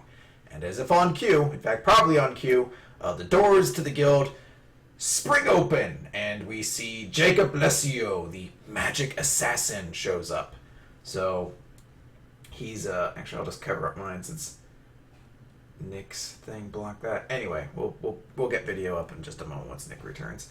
Oh, there he is. Just speak of the devil and he shall return. Alright. There we go. So, Blasio shows up and he's like, this is the guild that you must have refurbished. I am one of the blah, blah, blah, blah, blah. He explains himself. I'm super awesome and evil. Yeah, everyone's like, how did you get here? Your blip hasn't moved at all. And he's like, oh, you silly little idiots. There's a great powerful wizard in our group who realized you were tracking us, so I faked the signal, and now I'm right here. Give me a drink, you slut. He didn't say slut, but I wish he had. I wish he had been more mean when he'd been in there, like, listen here, you old, ugly dickhead. But he basically... saying that to, like, the wrong people. He's like, ah, yes, Miss Alberta, you old ugly dickhead. Ah, Makarov, you slut. He's like, get me a drink, you fat sack of shit, as he's saying it to, like, the fucking cowboy girl. Like, I'm not fat. He's like, you're all blending together in my eyes. He explains that he's like, hey, you totally of legal age ghost girl? Yeah, totally wouldn't be weird if you were used for fan service ghost character. He explains that he is an assassin by trade, and that you would expect an assassin to work in the shadows, but he doesn't need to, Nick, because he's so good that he makes, quote, I make bodies and witnesses vanish instead. That's not an assassin. Yeah, that way there's nobody left. And Kana's like, bodies and witnesses, and that's what he's like, he claps. And everything goes bright, and then magic appears and sucks everybody out of the guild, leaving only Mavis behind, because she is a ghost and cannot be sucked up by magic. But somehow Lacio is able to see her. Mavis even comments, like, nobody should be able to see or hear me, and he shoots her, which is kind of weird. I didn't think ghosts could be hurt. But yeah, he just finger guns her, like, pshoo! I shouldn't say finger gun. He finger gun energy blasts her. And I don't know why I take a lot of joy in seeing her get shot over and over again, just because I fucking hate this character. But I fucking hate this character. But he talks about, like, oh, you must be the fairy heart we've heard so much about. And where's that body of yours? Tell me. And he kind of just keeps cheating her and torturing her. And I guess the damage her ghost inflicts appears on her body as well. Injured because it cuts to her and the crystal prison thing, and she's like bleeding from the head, and the crystal is cracking. Yeah, I don't exactly get how that works, but either way, she's like, "What'd you do with my friends?" And he's like, "Oh, I banished those people. They're on death's door, but they aren't dead yet. They're gonna die if I don't bring them back. Their lives are in your hands now." And before we can have Mavis have to make the decision of whether or not she'll give up her location for the sake of everyone else, Wendy shows up and kicks him in the face. Then knocks him away, and she like poses, and she's like, that's super awesome. Give us back our friends. And everyone's like, well, how did you get here? So we cut away. Before we go, hang on. For the first 7, 8, 9, 10, 11, 12, 13, 14, 15. The first 15 pages of this chapter, I really like. I want to say that because Blasio comes off as this actually really intimidating presence. He just strides in and he's like, I know I'm going to win, so I don't need to hide my presence anymore. He proves it with a single gesture by essentially defeating everyone in the building in just like that. He managed to beat Makarov? What if didn't Makarov get really big first? And then he starts torturing Mavis for information. And then Lucy has her big heroic moment. And so the first 15 pages of this is like, okay, I'm on board with this. Then the rest of the chapter happens. Then we go back to 5 minutes previously. So this is Lucy hanging over the bed of Natsu, who's, of course, again, recovering from super cancer. And she's like, hey, what's that bright light? Oh, no! And then we see that all of her clothes are all that remains. She's been raptured, Nick. Or actually, instead of being raptured, she's been captured inside of the clock that, for some reason, makes her naked. Everyone inside of her is naked. And even the clock is like, why are you nude? Why the fuck are we naked? Well, because it needs to. I know I've sealed you before inside of me without taking off all of your clothes, but shut up, you're fan service. Now, I mean, at least he didn't only take Lucy's clothes. Yes, there's equal opportunity in this. Even Happy's, like, tie or whatever he took. So it's like, okay. But still, this is just an excuse for Lucy to be like, oh no, someone's on my naked body. Again. So he sends them all away. And you know what? Despite the fact that he makes them all naked, it's not actually used to that much fan service. It's only like really one small panel where you can't see anything. And then one joke about Natsu's penis being the fire dragons, and then Lucy kind of cuts him off. But this is basically a way to explain how Lucy was not captured in the same spatial magic that took everyone else in the guild. And she's like, let's just say the stars have blessed me. And I was like, that could almost be a cool line if I didn't actually see what saved you and how stupid it was. But anyway, Lacio continues. It's like, some blessing. Had you simply vanished, you've been spared a world of hurt. Hey, Ghost, I'm changing the term here. I plan to take this girl apart piece by piece. Feel free to jump in with or surrender at any time. Because if you don't, she'll be nothing but a head. And he throws a knife. And this is a little annoying. Because Lucy, who's like a trained mage, her reaction to a knife being thrown at her is to be like, ah! Like, not to activate one of her spirit, say, like, celestial guardians, not to, like, spirit fuse dress, whatever it was, dress sphere, whatever thing it is, to, like, get out of the way. She's just like, ah! So she tries to, like, flinch and hide, and Natsu shows up and blocks the attack. And he's like, Lucy is still Lucy, even if all that's left is her head. Shit line. And he's like, but I'd feel sorry for her like that. So I'm gonna have to burn you to ashes. Cause I'm all charged up and recovered from super cancer. It didn't even hold me up in bed for more than a couple hours. I like how Happy is like, he's finally awake. He was asleep for like 2 months. Yeah, I was like, this was not long. He was asleep for like 10 minutes in universe. Like, oh, so angry by the end of this chapter. Well, because, like, Lucy's gonna do something important. No. Maybe she still will, because this doesn't seem like an opponent, really, that'd be that interesting for Natsu to fight. I mean, he very well could be the opponent that he'll get his comeback win off of, but it seems like an opponent who could be interesting for Lucy to have to fight. But it's just annoying that Lucy shows up to be the big damn hero, and by the end of the chapter, an attack is thrown at her, and she just... What the fuck is that? He threw a knife at her. It's not like Come on. It's like he's like, oh, let me just activate my 20 Piper beams and fire them all at once. And she's like, I don't know what to do. He threw a knife at you. It's not even that fast. You had enough time to at least block it. Like, to try to block it. So I don't know why you weren't just like, well, I'll move away. Or I'll cast the magic. Or I'll do anything except be like, oh, this is gonna hurt. I just imagine, like, increasingly embarrassing saviors coming to Lucy's aid. Like, if Happy suddenly were like, I'll save you. Yeah, she's like, oh, a knife! And Happy grabs it, and next shot, like, oh, another knife! And fucking Ichiryu shows up, and he's like, perfume! Doesn't that get thrown? Frosh will help, too! Frosh likes knives, too! Just, like, does a fucking ninja somersault through the air and snatches it in his teeth. God! Everyone looks more badass than Lucy. This wasn't a good chapter. Like, the end of it, I get it, you know. You want your Natsu to show back up again, but this just really wasn't the right time for it.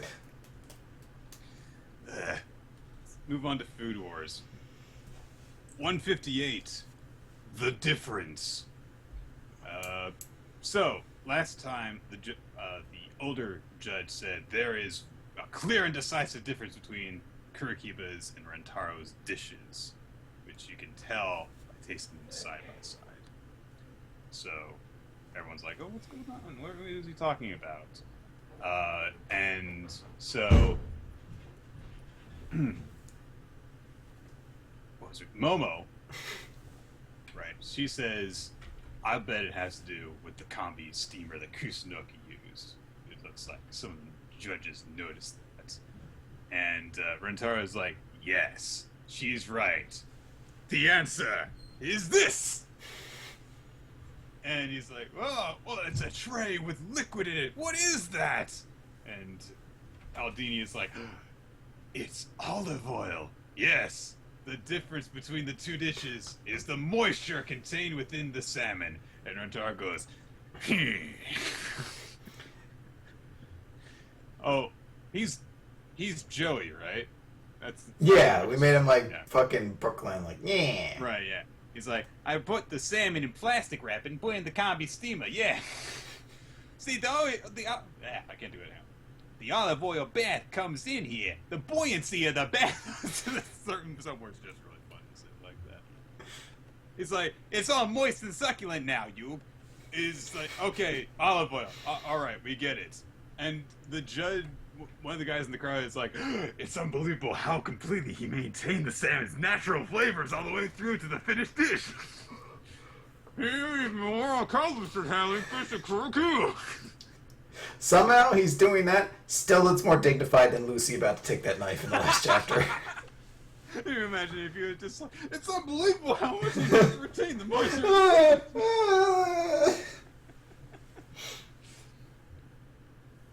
Oh god. So Rentaro is like, yeah, see, this is the big difference between the two of us. That dish you made for the Fall Classic Finals, that was a cartaccio, right? You built your cola... That's hard to say with an accent. On the exact same principles as that cartaccio. Wrapping and baking the ingredients together so that all their savory flavors meld into one powerful whole. But to me, that's nothing but a cop-out.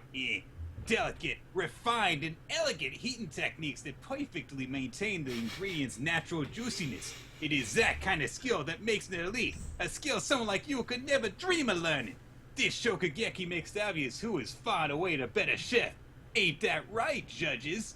Like I thought, you haven't grown a bit since the Fall Classic. So, yeah. It looks like, oh no, Rentaro is beaten Kurikiba! Dun dun dun! And so yeah, the ponytail girl whose name I keep on forgetting is like, well, you know, I'm sure the Kurikiba can learn better under our tutelage if he learns to actually be, and he can be one of the elites if he just learns from us. And someone just says, well, you know, the judges haven't actually said what their decision is yet. Yeah, he just assumed it was him. He's kind of an asshole like that. And he says, I haven't even tasted their dishes, but I can tell at least that much. Most of what Rentaro Senpai said was right, except for one thing. So the judges taste the dishes again, and the judge who called a tie before is like, the natural goodness and savory flavor of the salmon stands out much more strongly in this dish over that one. Rio Kurikiba's cooler back does it better! And all of the elites aside from Rentaro are like, but I love whenever there are those little like word bubbles. It's like Wah! And all the judges are in agreement that Kurikiba's dish is better, and Rentaro is in disbelief. And he's like, what are you talking about? My dish was moist, tender, succulent. And Kurikiba comes up by him just like, quit your yipping, punk. He's like fucking Clint Eastwood all of a sudden. And so he holds out his dish and challenges Rentaro to take a bite and see, yeah, you'll understand whether you want to or not. And Rentaro tries it. He's like, oh no, my clothes are melting off. But at least you show him a dude now. Equal opportunity fan service. And yeah, he's like, oh, a fish just stole my penis. Oh god, this discretion shot is really insulting to my manhood. He says, the salmon, its savory flavors like a whirlpool. Wave after powerful wave of richness sucks you in and drags you under. How is that even possible? Something ain't right here. And then he looks in the dish and he realizes that there is a layer of green between the crust of the pastry and the filling. And he asks what the hell it could possibly be. And we actually get a flashback from Soma's perspective to the end of the Fall Classic Finals, where Hayama was declared the winner, and of course Kurikiba was pissed off and Soma was disappointed. And someone, is looking on with this determined glare as Kurikiba says, "You think I haven't changed? Let me tell you right now, you're dead wrong." And so yeah, he's won. And it's nice Presumably! To see, I would bet. Kurikiba's just clearly better. Vote for Rintaro. But I really didn't care for the name of this food. Kolbiak? I've never heard of that before. Bing! I hate bandanas. Ding! So it is nice to see, finally, a very clear indication that someone aside from Soma has evolved tremendously over the course of, Stagiaire and the festival and all that stuff. Because for a while it was just like, Soma's better, Soma's better, Soma's better. Without a lot of focus being placed on the other characters. And it's like, yay! Someone else now, finally. So, What do you I'm think? appreciative of this. And also, I'm glad that they point out, okay, Rintaro would have probably beaten any of these guys before they all got a whole lot better. And it's just that Kurikiba has actually improved that he won. So. I like that they didn't just make Rintaro one note. Like, it felt like there was a fully developed kind of thing there. And I also really like the touch at the end of, after they reveal that he had a secret up his sleeve, it closes into the shot of Hayama standing triumphant in victory, and Soma and Kurokiba and their faces of defeat and looking kind of at his back. It's not shown of them looking at his back, but you can kind of grasp what their perceptions were at the time. What do you think the layer of green is, Nick? I don't know. I'm going to make a prediction. I'm going to make a call here. I'm going to say that layer of green is either a lettuce or a cabbage of some kind, a vegetable of some kind, and Kurokiba actually took a page out of one of his most formidable opponents, Megumi. Yeah. That'd be an interesting twist. Yeah. Which, because they did establish, this is a dish that embodies what he's learned from Alice. So it would be nice to show it's like, oh yeah, he does nothing but beat down his opponents. No, he's learning from everyone that he comes across. But yeah, a decent chapter. Very good. My Hero Academia. I forget actually exactly what happened. Oh yeah, they fell on top of magician hat mask dude. I just realized what the name of this chapter was, and it's hard not to hear it without immediately going to the robot chicken joke of M. Night Shyamalan with a twist. You can't, that phrase has been not ruined, but will forever be associated with that. Chapter A2 is What a Twist. And so we start off with Blood, the teacher. I forget his full title. As Ida and the other students are trying to argue with him that they should head out and help fight off the villains. And Blood is like, no. The whole point of being told that you could fight was that you could make your way safely back here. So we're not going to put you back in danger. But then suddenly they look towards the door, and Dabi has come in, and he just blasts fire through the door. And let's see, Blood smashes him into the wall immediately. And yeah, it's he's like, oh, you're being really reckless and cocky, actually coming back here. But Dabi says, what do you mean? You're playing right into our hands. Oh, we need a voice for him. Dabi's way too cool in this chapter to not have a voice. He needs to have a good voice, though, not a joke voice. What's a cool voice we could do? Give him something intimidating, Nick. Just let it come to you. Intimidating voice. I'm not a very intimidating person, Chris. Let's talk about manga on the internet. Why not get cocky? You're playing right into our hands. The second you lost, the initiative signaled your defeat. You've got the top hero training academy, UA, and the symbol of peace, All Might, the two most trusted foundations of our hero-based society. But now one mess after another is shaking that trust. Don't you think that loss of faith will spread like wildfire through society? Think about it. How your careless administration keeps allowing attack after attack. You're so weak, you couldn't even stop a criminal organization from abducting your students. Take a look. Just a few of us have driven you lot into a corner.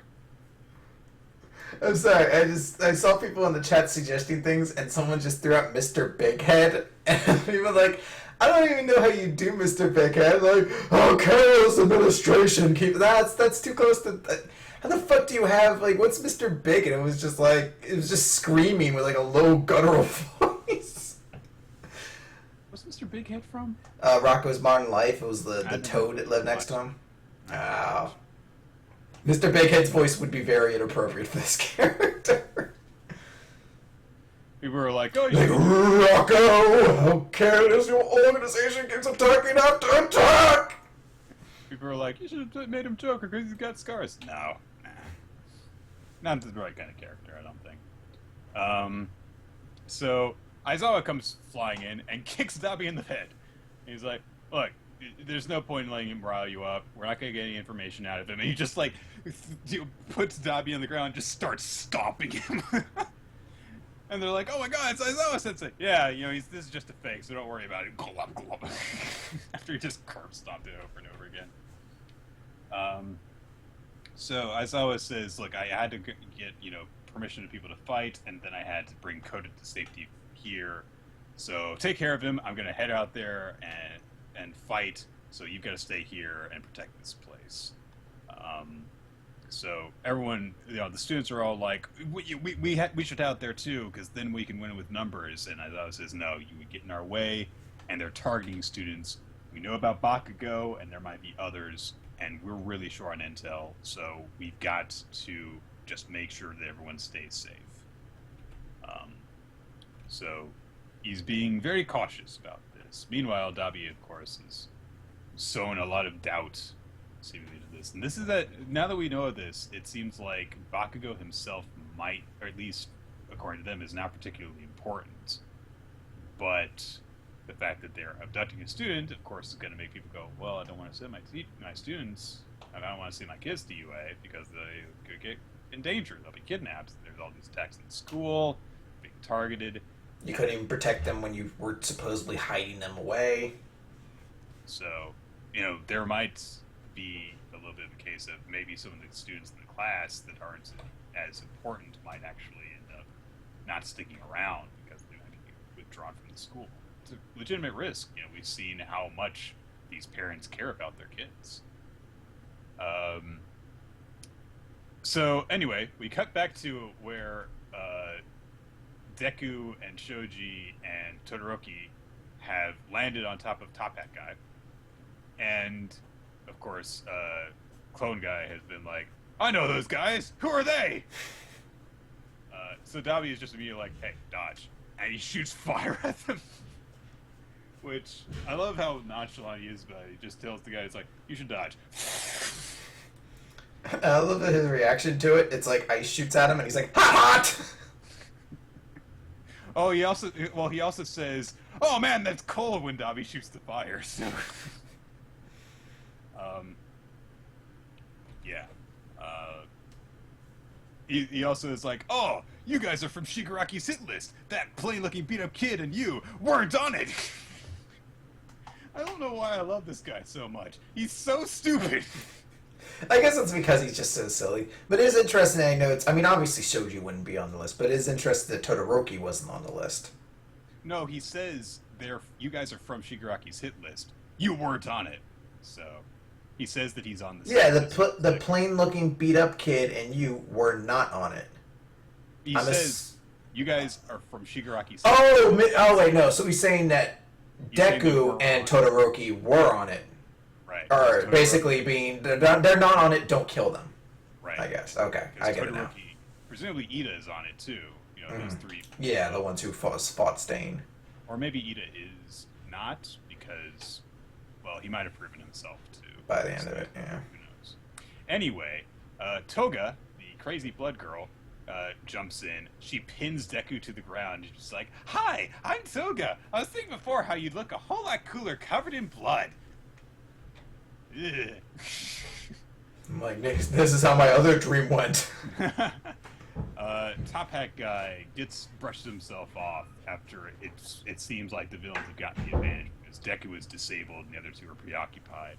and he's like, "Oh well, that was exciting." And Dabi's like, "So did you get Bakugo?" "Yeah, naturally." Reaches into his pocket. He's like, "Wait a minute," and Shoji is like, "Okay, let's go. We should run." Oh right, I forgot. I'm supposed to do the girl in the Bane voice. Oh right.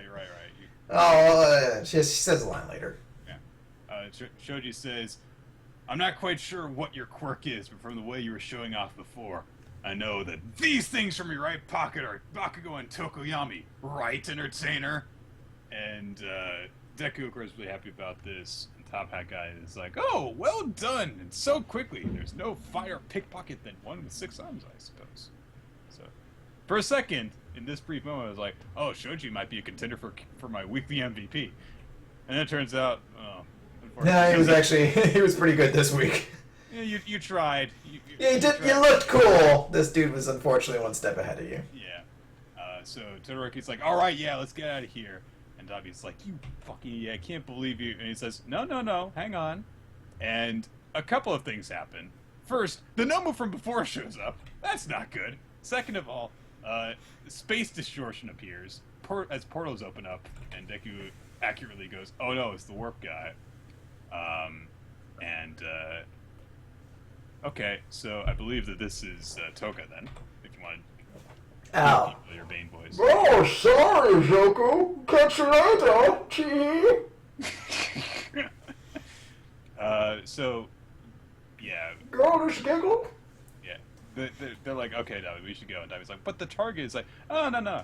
As you appear so pleased with yourselves as to want to cut and run, let me give you a little reward. It's a bad habit of mine. One of the tenets of magic states that flaunting a particular object is inevitably part of the trick." And he takes off his mask to reveal he's wearing a ski mask underneath, and he sticks his tongue out, and he's got the actual orbs containing Tokoyami and Bakugo hidden in his mouth. And it's like, very good. He's a magician, so he made it seem like he only showed them what he wanted them to see. So good stuff. And he's like, "Yeah, I swapped them out with some decoys, and so you just picked some like regular marbles out of my pocket." Yeah. Well, actually, I think does he say they're regular marbles? Well, he doesn't. I think he filled them with ice. Prepared decoys. I think he filled them with ice because you see like ice shoot out of Shoji's hand. Right, and so it's like, "And this is where I leave you." He starts to bow out, and so the laser beam shoots his mask off. As Aoyama, still cowering behind the bushes, used his naval laser in order to knock them at the shrunk marbles out of his mouth.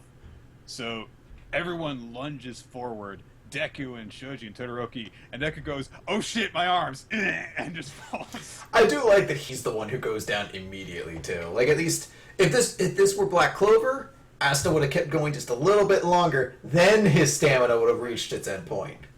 So Shoji reaches out. I like how he's reaching out with both hands. So he's reaching for both of them in case Todoroki doesn't grab it. Todoroki's just ahead of him. Shoji grabs one of them.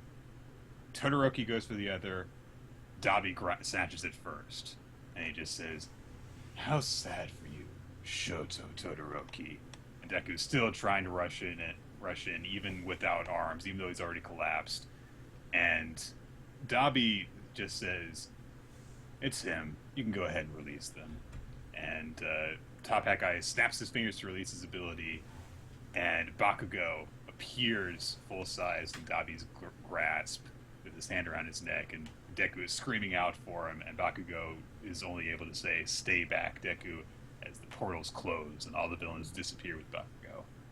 And Deku cries out in anguish, and that's where the chapter ends. Really liked that final exchange at the end.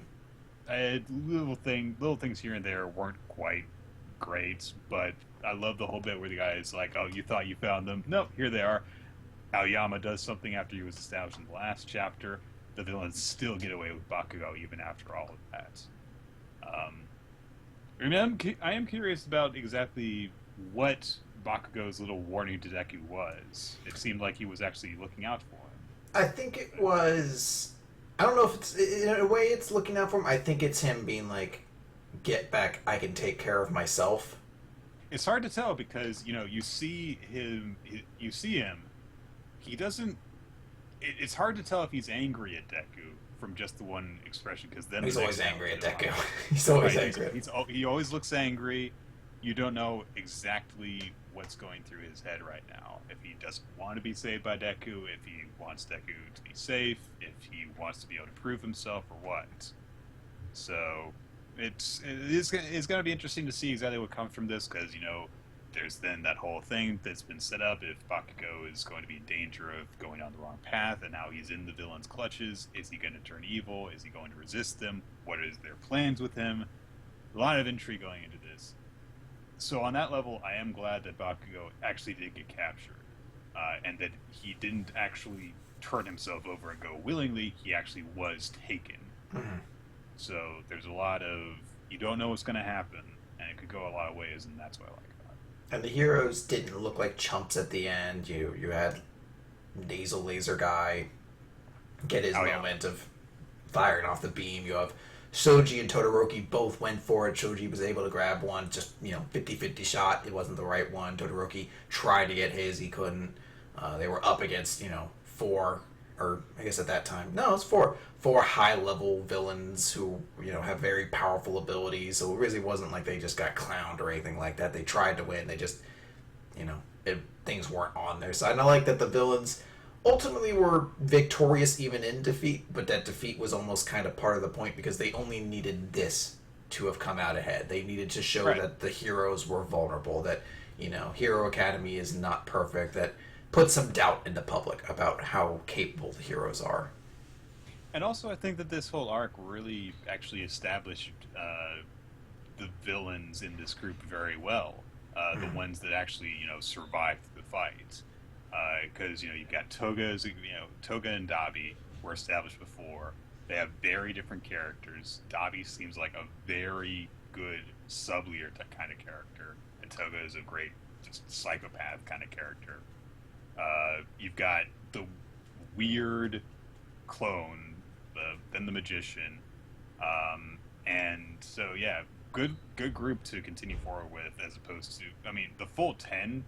Obviously, you know, you can really expect that all of them are going to be really memorable characters, but I think that the 4 that did make it through, all potentially really good villains going forward. So, yeah, and it is nice to see that. Is this like the first? This is actually the first time that the bad guys actually really won. Yeah, more or less. The Stain got captured. The invasion was fought off at UA. I mean, Shigaraki did get that bit to, you know, intimidate Deku, but that was really it. Mm-hmm. So, yeah. Villains got to win sometimes in order to make it interesting. Yeah, they do. Let's see. Bit on Nisekoi. Shujin jumped in front of a moving car. Ruri realized she likes Shu. I don't know. I wasn't especially happy with the chapter. It was just kind of like, okay, we kind of saw this already with Raku, and it wasn't as interesting this time around, because it wasn't done as effectively the second time, I guess. It was basically the same premise as that chapter 200 or whatever it was, and it wasn't done quite as well this time, I don't think. I don't know. I still kind of liked it, though, just in the case of getting a glimpse of someone else. Mm-hmm. But no, I can see what you mean.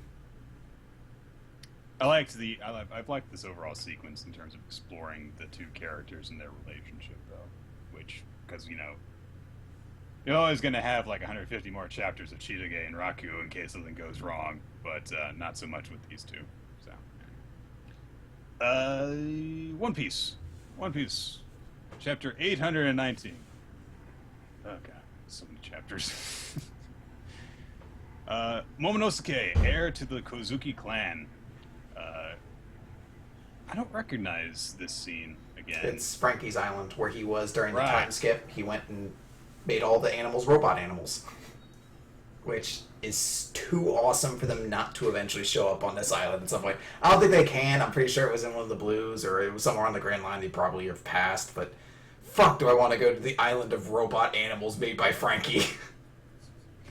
Last time we found out a lot of really important things. we found out that these Rapangos will point to Raftel, which is where One Piece is. We found out that Lord Odin was a member of Gold Roger's crew, and that Momonosuke is Lord Odin's son. So yeah.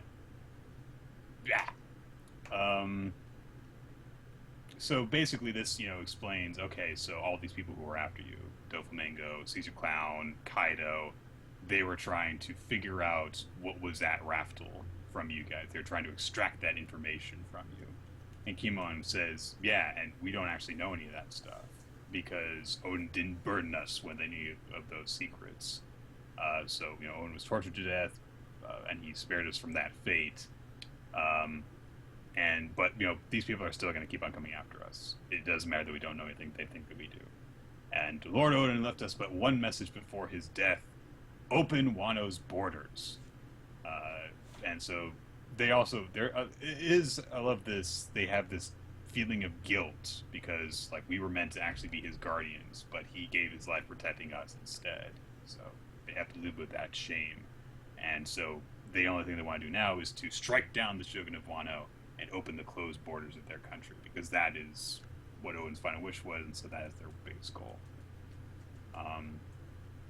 And the people of Zou want to do this as well because of their relationship with the Kuzuki clan. So. Which is why they probably should go to Wano, but Sanji, so... we still don't really find out exactly what's going to happen. They kind of make plans, I think, in this chapter. I mean, they sort of spell it out that this is the end goal, at least for their current moment, with the alliance they have now: go to Wano, defeat Kaido, free Wano, etc. But in the meantime, we got a smaller arc we got to go do where we go rescue Sanji. Right. And it seems like it won't be the full Straw Hat crew going. In fact, it seems like it'll just be Luffy, Cat Viper, and Peckham's. And then a monkey wrench kind of gets thrown to things too. So there is a weird sequence that occurs because Usopp was like, "Yeah, we're gonna do this. We're gonna help the samurai and the minks. We'll have all this power on our side." And Luffy's like, "No!" And it's like, "What are you doing?" I love it because I do love that Luffy has always kept this attitude of no, I don't help people who don't care. Yeah, and he's like, I'm not going to do this just because it's convenient for me. No. Yeah. And I don't do something because it's the right thing. I do something because it's the right thing, and the person who's being victimized can't do it themselves. They aren't strong enough to. I fight for others who want to fight but can't. And there is this also little joke where Nami's like, actually, Luffy has a point. He was like, what are you talking about? And her eyes turn to Barry sign. She's like, we must negotiate this. But while the other Straw Hats are beating him up, or rather Usopp is beating him up, it's kind of pinned to the ground. I love whenever someone gets violent with Luffy, because he could kick all their asses, but he's just like, nah, I'm not gonna fight back, so they can just do whatever they want to him. So he yells out to Momonosuke, and he says, "Hey, where are you? Are you just gonna be a figurehead? Aren't you supposed to be in charge? Aren't you supposed to be these guys' commander? Why don't you speak for yourself? Are you just gonna stand there and cry?" And now Nami gets pissed off at him because he's an 8-year-old kid, so don't bully him, basically. But Momonosuke wipes his eyes clear, and he remembers the words of his father, which were, gaze out upon it, that is the world, Momonosuke. But then he remembers their home being invaded, he remembers fire, he remembers his mother dying, he remembers his father apologizing to him, and he yells out to Luffy, typical One Piece cry-y face, which is all the fluid must come out right here. The nose, the mouth, all fluid must come everywhere. It's the sad line. Everything below this level must leak. Yes. And he shouts out, I want to defeat Kaido. He's responsible for my father's death. My mother was put to death. I want him to be an adult and grow strong and avenge father and mother. I want to protect my servants, but I'm too small. I can't do it. so I want you to help me fight Luffy. And he even bows before him. It was like Dogeza. And Luffy immediately crouches in front of him before he can, because he's about to beg for his help. And Luffy actually stops him, covers his mouth, and he's like, "It's okay. Let's team up. I'll take down Kaido." And he holds out his hand for Konosuke to shake. And instead he like grabs onto it like this. "I'm not worthy." He's like, "No, you're supposed to grab it." Like, bam! Because Luffy's primary concern will always be whatever is least appropriate at the time. So yeah, they've agreed with their pact, and Law is kind of upset about it because he's like, "Wait, what about our pact, Straw Hat?" And like, "Well, you don't mind, right?" "I don't, but come on." It's sort of amusing to me that Law gets so tsundere in this chapter, where he's just like, "What about our pact?" Like, "You don't mind, do you?" "No, but I thought ours was special." It's like, I would have agreed to it, but you should have okayed it with me. Yeah. Should have talked to me about it first. And like a jilted lover. I don't know exactly who says this. It might be Frankie, it might be Luffy, but he's like, "That settles it. We're all on the same page to beat up Kaido. It's the Ninja Pirate Mink Samurai Alliance. That's too long."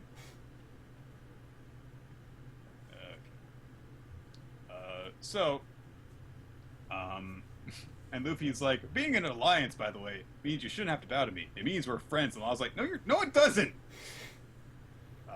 And he basically just says, "Look, we'll help you out, but I've got to go bring back Sanji from Big Mom. He's in trouble, so I've got to go take care of this, and then we'll bring him back. He'll be a big, strong help for us. So we're gonna do this." And so Zoa's like, "I mean, are you sure you want to do that? Because Big Mom's one of the 4 emperors. It'll be dangerous." And he's like, "Well, I'm not gonna fight her. Also, I'm gonna take Cat Viper with me." So. He says Lion Viper. I like that he fucks the name up. It's such an easy name, and he still fucks it up by calling it the wrong animal. And Doggy Pine's like, "Lion?"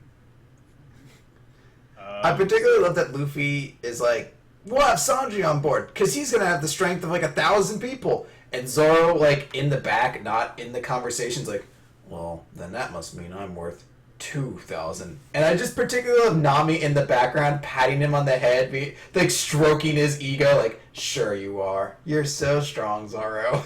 Like, I just love his arms crossed, like, "Well, I must be 2 times as awesome." Okay.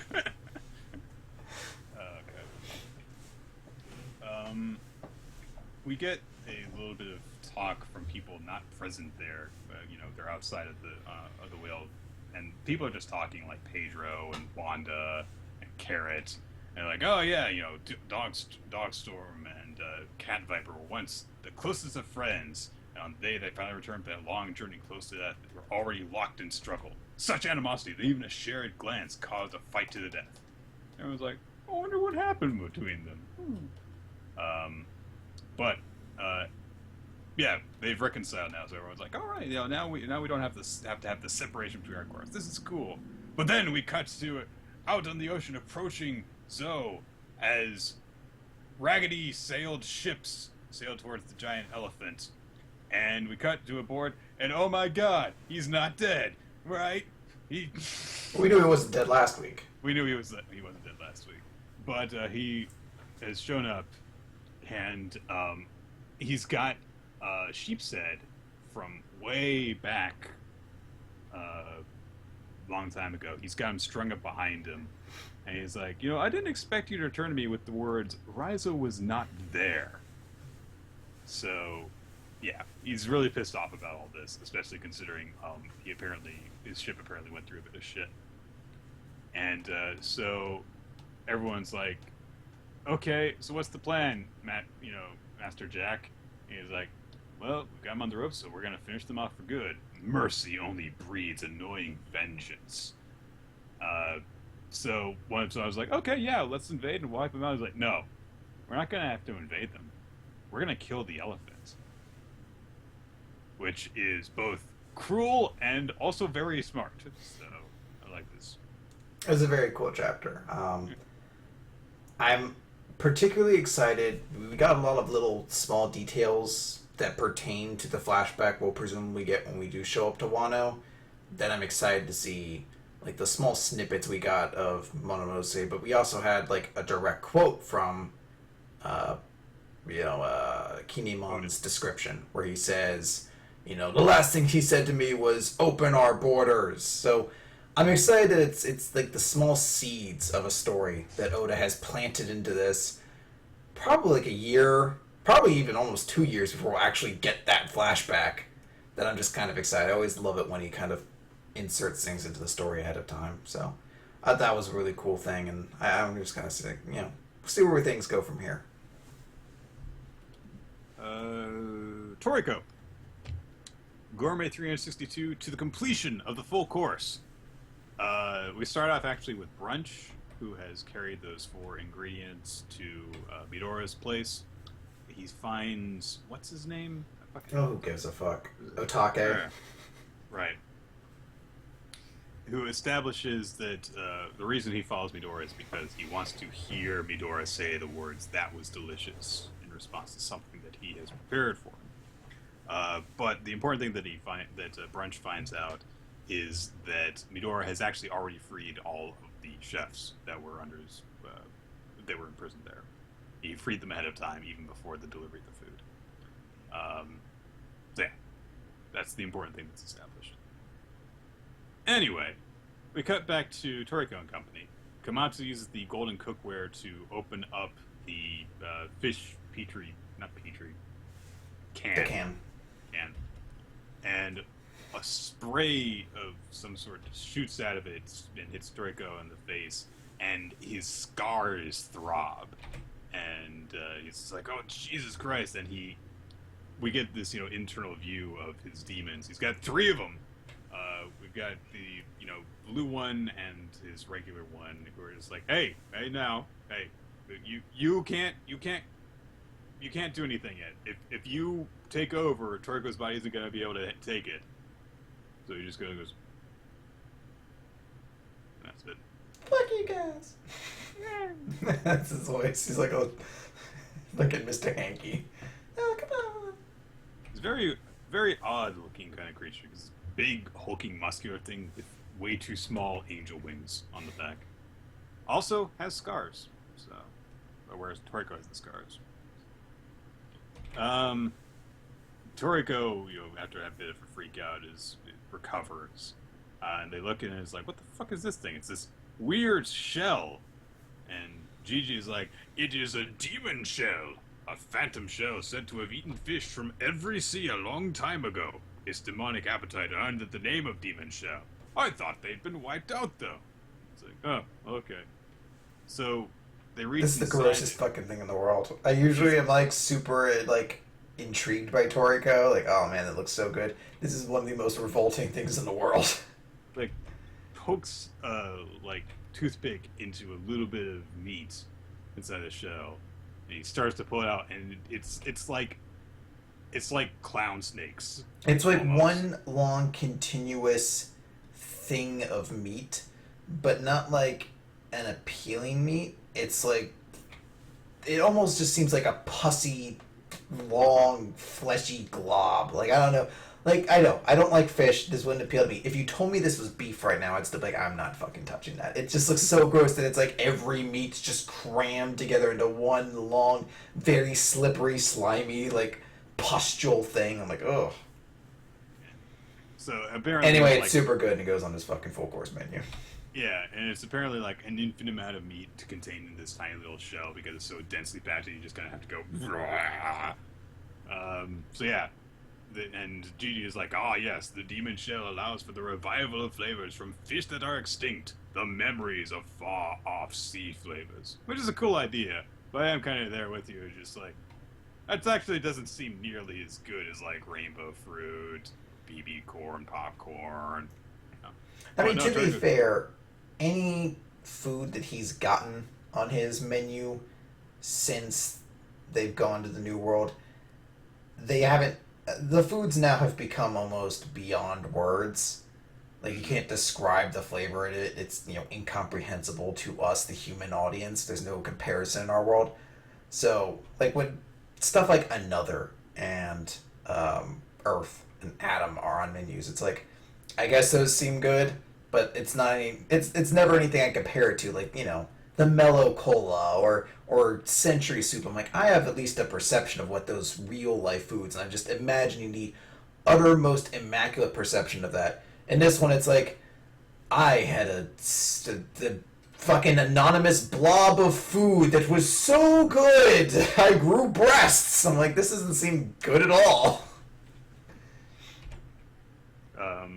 Sunny and Coco and Zebra all reveal their progress on their full course menus.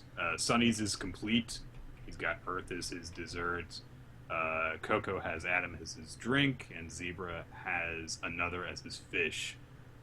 And Zebra and Coco are missing their entrees. And, of course, Toriko says, yeah, and my entree is going to be God. So. I found it somewhat interesting, some of the small things I added in there. Like, I do like that Coco's hors d'oeuvres is Doriko flour, that disgusting flour that smelled really bad. And, like, he's like, when did you sneak that in? He's like, it's always been there. I said it, nobody was listening. But I also love, like, I don't know why I find so amusing that the BB pill bug is Zebra's salad of all things. Like, wait a minute, does that even count? Like, oh yeah, if you juggle them like 10,000 times, they're fucking great. They crunch like cabbage. He's like, and that makes it a salad to me. I'm like, I want your full course menu where your salad is just something that crunches like cabbage. It's not a vegetable in the slightest, but fuck it. It's sort of like it. Oh god. So yeah, they're like, all right, let's go and progress. And Starjun also says, by the way, Toriko, the ingredient I've been searching for this whole time, I finally found it. And Toriko says, oh, that's great! What is it? I'll tell you later. Alright, let's go get God. I want to, like, call it, like, the ingredient he just found is love, Nick. He found it. It's brotherly love. He found family. And then we cut to Don Slime, still fighting Neo, although there's not a whole lot of Neo left currently. And yeah, and Don Slime is like, order up! Like, okay, back to this now! I'm glad that we're getting back to, like, more recognizable Toriko still. This chapter didn't do a whole lot for me. I agree that, out of all the various things that Toriko's put on his menu, I think this is probably the least impressive. So, I don't know. Didn't make as big of an impact. Especially when they were like, oh my god, this thing's gotta be so delicious, and it's just like, blah. But let's wrap things up with World Trigger, which is on chapter 135, which is Hyusei. This chapter. But we don't actually begin with Hyusei. We begin with a flashback from Reigi's perspective of when he was a kid, and presumably this is in Galapaula after the end of an Aptokrator attack. And there's people lying everywhere. There are people who have been cubed, and Reigi has been injured. It seems like I think his arm's been chopped off. You can see it in that one panel. And so you see, like, there's Dora there is Hyrene there, a fair number of, basically the full invasion force, I think minus Hyusei, from the Aptokrator invasion. Yep, and a character we've not seen before in the very far back. Which might be, like, Hyusei's superior. Mm-hmm. Yeah. Everyone's like, okay, yeah. Hiron's like, yep, let's get out of here. We'll secure the mother trigger. And I forget this guy's name, but he's like, what should we do with this one survivor? Oh, Rana Bean? Why not? It's something like that. I like those lines. And Hiron just looks down at him. He just says, he's already lost the will to fight. Leave him. So that's what Reigi is working off of here, which is valuable to know, especially because we've had a lot of focus on this guy. He plays a central role in this exchange here, and we didn't really know anything about pretty much any member of Galapaula. We knew kind of their general motivations for why they were doing stuff, but it's nice to know is like, yeah, they're unwilling, unwillingly subservient to Tokutor. It's nice to see he hates them too. Like, his actions make a lot more sense. So, back to where we were at the end of last chapter, Reigi demands that Hyusei take Yotaro as his hostage, and only then is he going to believe that Hyusei is not a traitor, and only then is he going to let him onto the ship. But while Hyusei is doing over this, Reigi is remembering the exchange, the words of his captain, which were that Tokutor is only reason for doing this is that they'll divert Meiden. So Reigi's just thinking, if I make him kidnap this guy, then Miedenstook is going to go to Tokutor because he did it, not us. So I'm not going to let Tokutor use his pawns and like this. I'm going to make sure the focus stays on them by doing this. So Yusei is like, okay, well, what if I say no? Well, I'm not going to let you on the ship. Okay. And he summons a sword. I guess it's a scorpion? I'm not sure. Essentially. Yeah. And so Reigi's like, oh shit, is he going to fight me? And Hyusei turns around, and he stabs Yotaro through the stomach. And it's like, Jesus! The Captain Bar is going to be so sad now. So even Reigi's like, what the fuck? He killed a child. So Hyusei says, all right, you still think I'm on their side? Come on, take me with you. And Reigi goes, I knew that all of you after Tokutor people were fucking garbage. You say, take me with you. Like hell I'm going to do that. Our orders were we didn't need to rescue captives and we could just dispose them if they interfered. That's what your higher-ups ordered us to do. Do you know what that means? It means your country's abandoned you. The one who killed the Meiden child is you. It was not us. So you must bear the brunt of Mieden's hatred.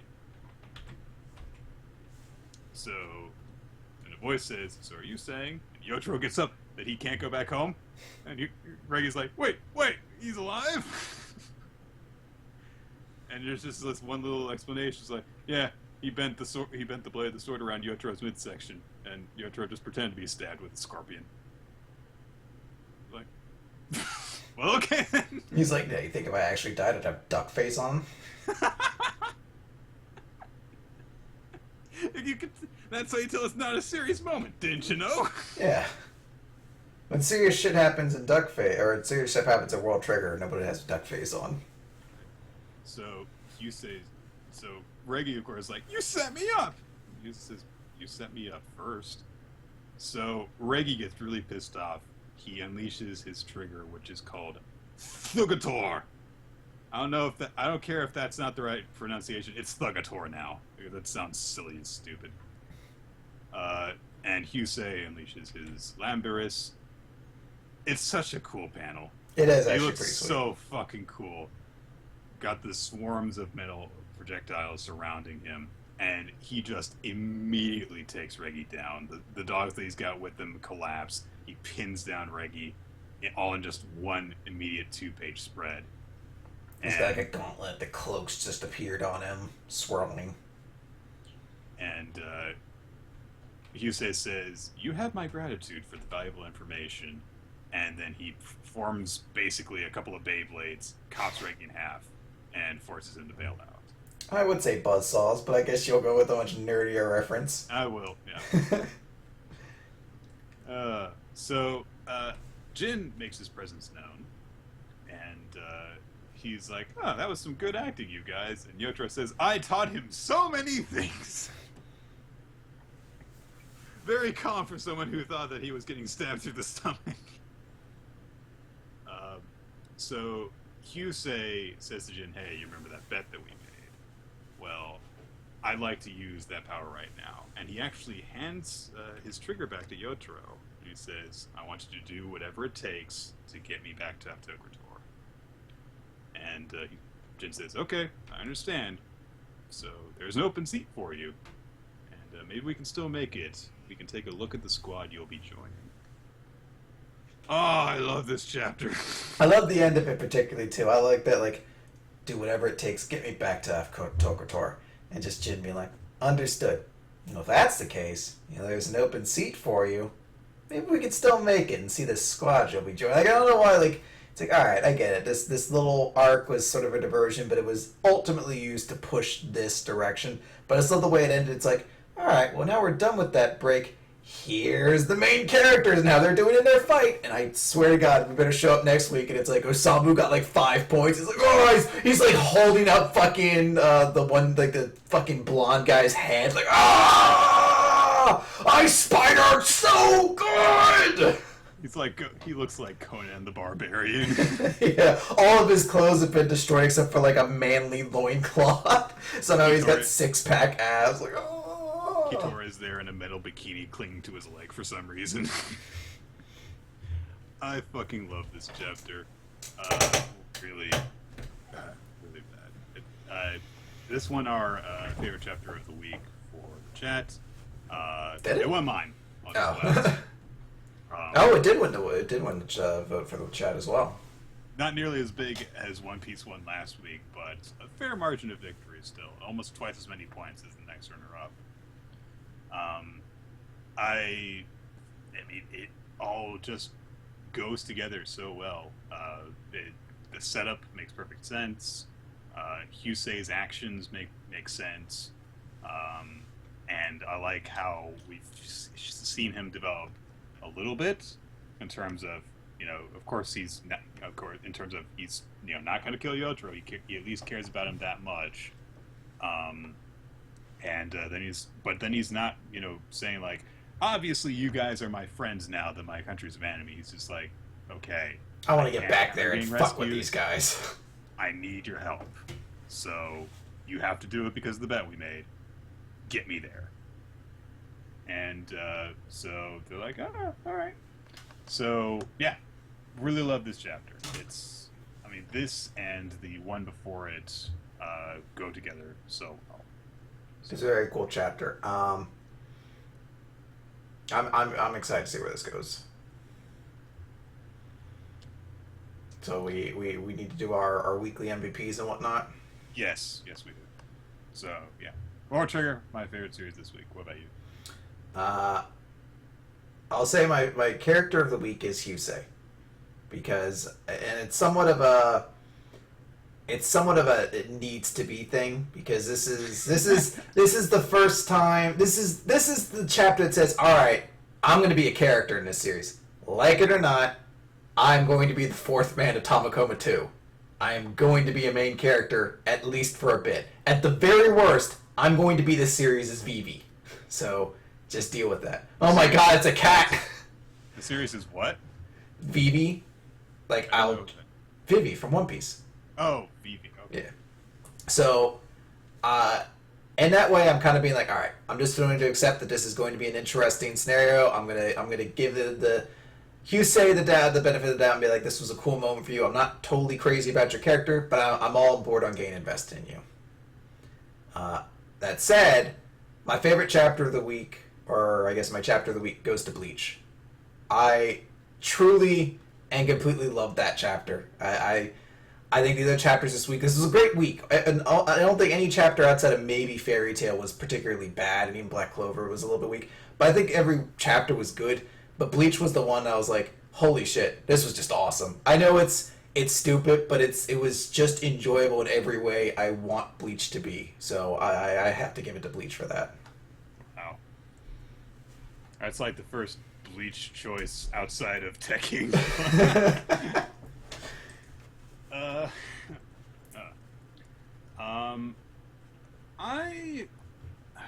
I'm kind of torn. I'm not sure if I want it to be Husei 2 or if I want to actually go with Dabi. Dabi was the other one I considered. I thought Dabi had a really awesome week. Kurokiba had a good week too. Yeah, but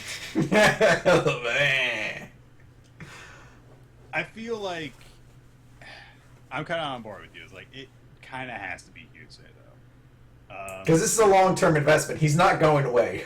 Right. Like, it's one of those things where it's like, okay, the chapter was good because of his role in it being played pretty much perfectly. He has his big badass moment where he switches sides, enjoys the good guys, but he's not suddenly just, I am a good person, I will protect the Earth. He has his own reasons for doing it.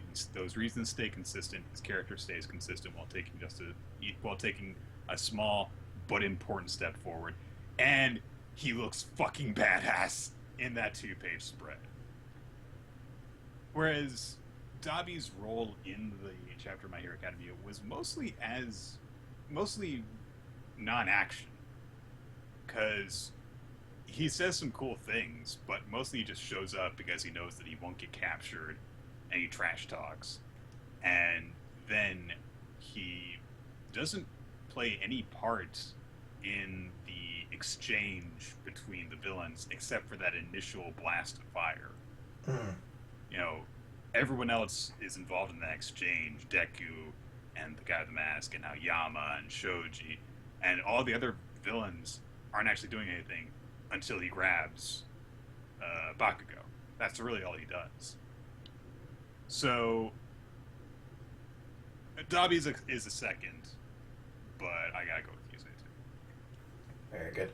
Something I want to announce in preparation for next week. I ordered this. I haven't figured out what I will do it to, but what's the fucking jelly bean company?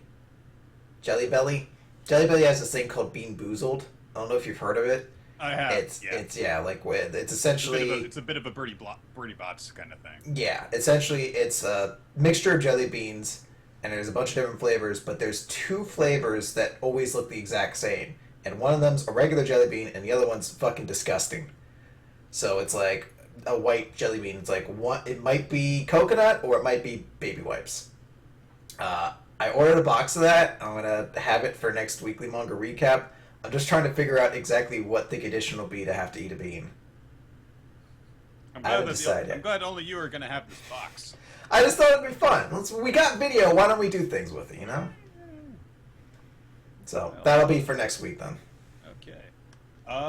Yeah, that is gonna do it. We've had a fairly long episode this week, so thank you guys for joining us here on hitbox.tv/RoloT, where we record the show Wednesdays at 7 p.m. Eastern Standard Time. But sometimes we do need to change things up, so to stay updated, you can follow us on Twitter.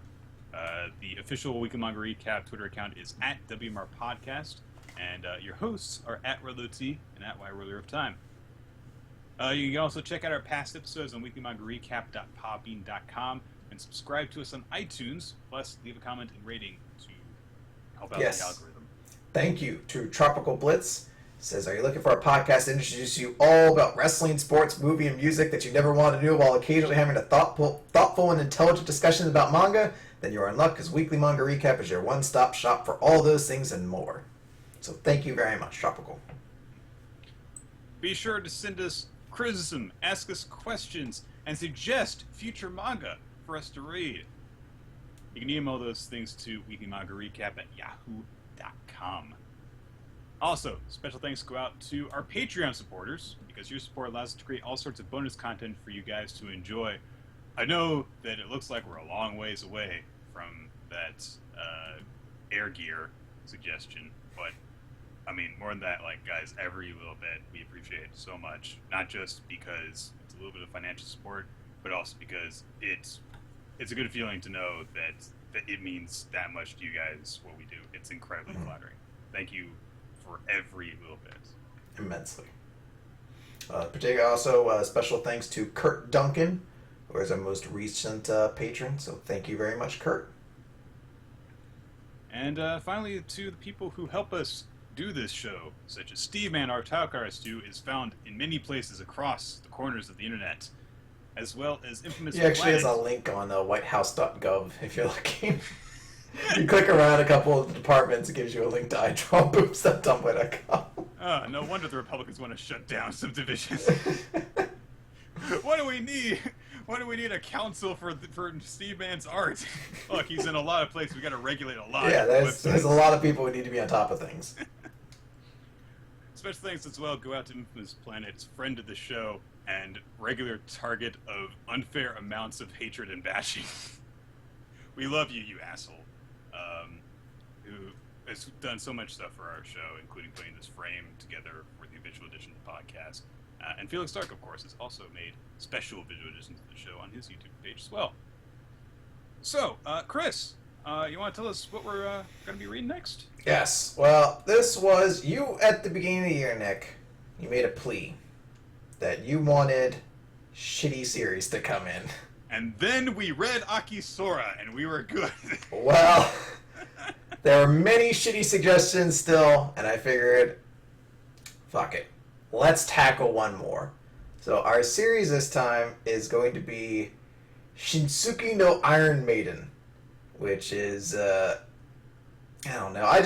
It's a comedy drama, ecchi romance, school of life, fucking seinen supernatural series. I don't know what it's about, but it looks like it's going to suck, and that's what Infamous Planet told us about it, because he was the one who recommended it. So this one's going to suck, presumably, but we shall see. He also said that no, it already looks terrible. He also said that MXO would be great, so I don't know. Maybe this will turn out to be amazing, and I'll be like, oh, Infamous Planet just wrong about everything. I don't know. Looking at that female character design, I have doubts. It probably would be pretty bad. So we're going to cover that in a little while. Thank you guys for listening. Oh no. Every image is fan service that I'm finding on Google. No! Well, Nick, you gotta just accept it. You gotta roll with the punches. You were the one who wanted bad series. Let's... I guess we need to... Damn you, January Nick. Finally, Nick gets to be the one who hates his past self.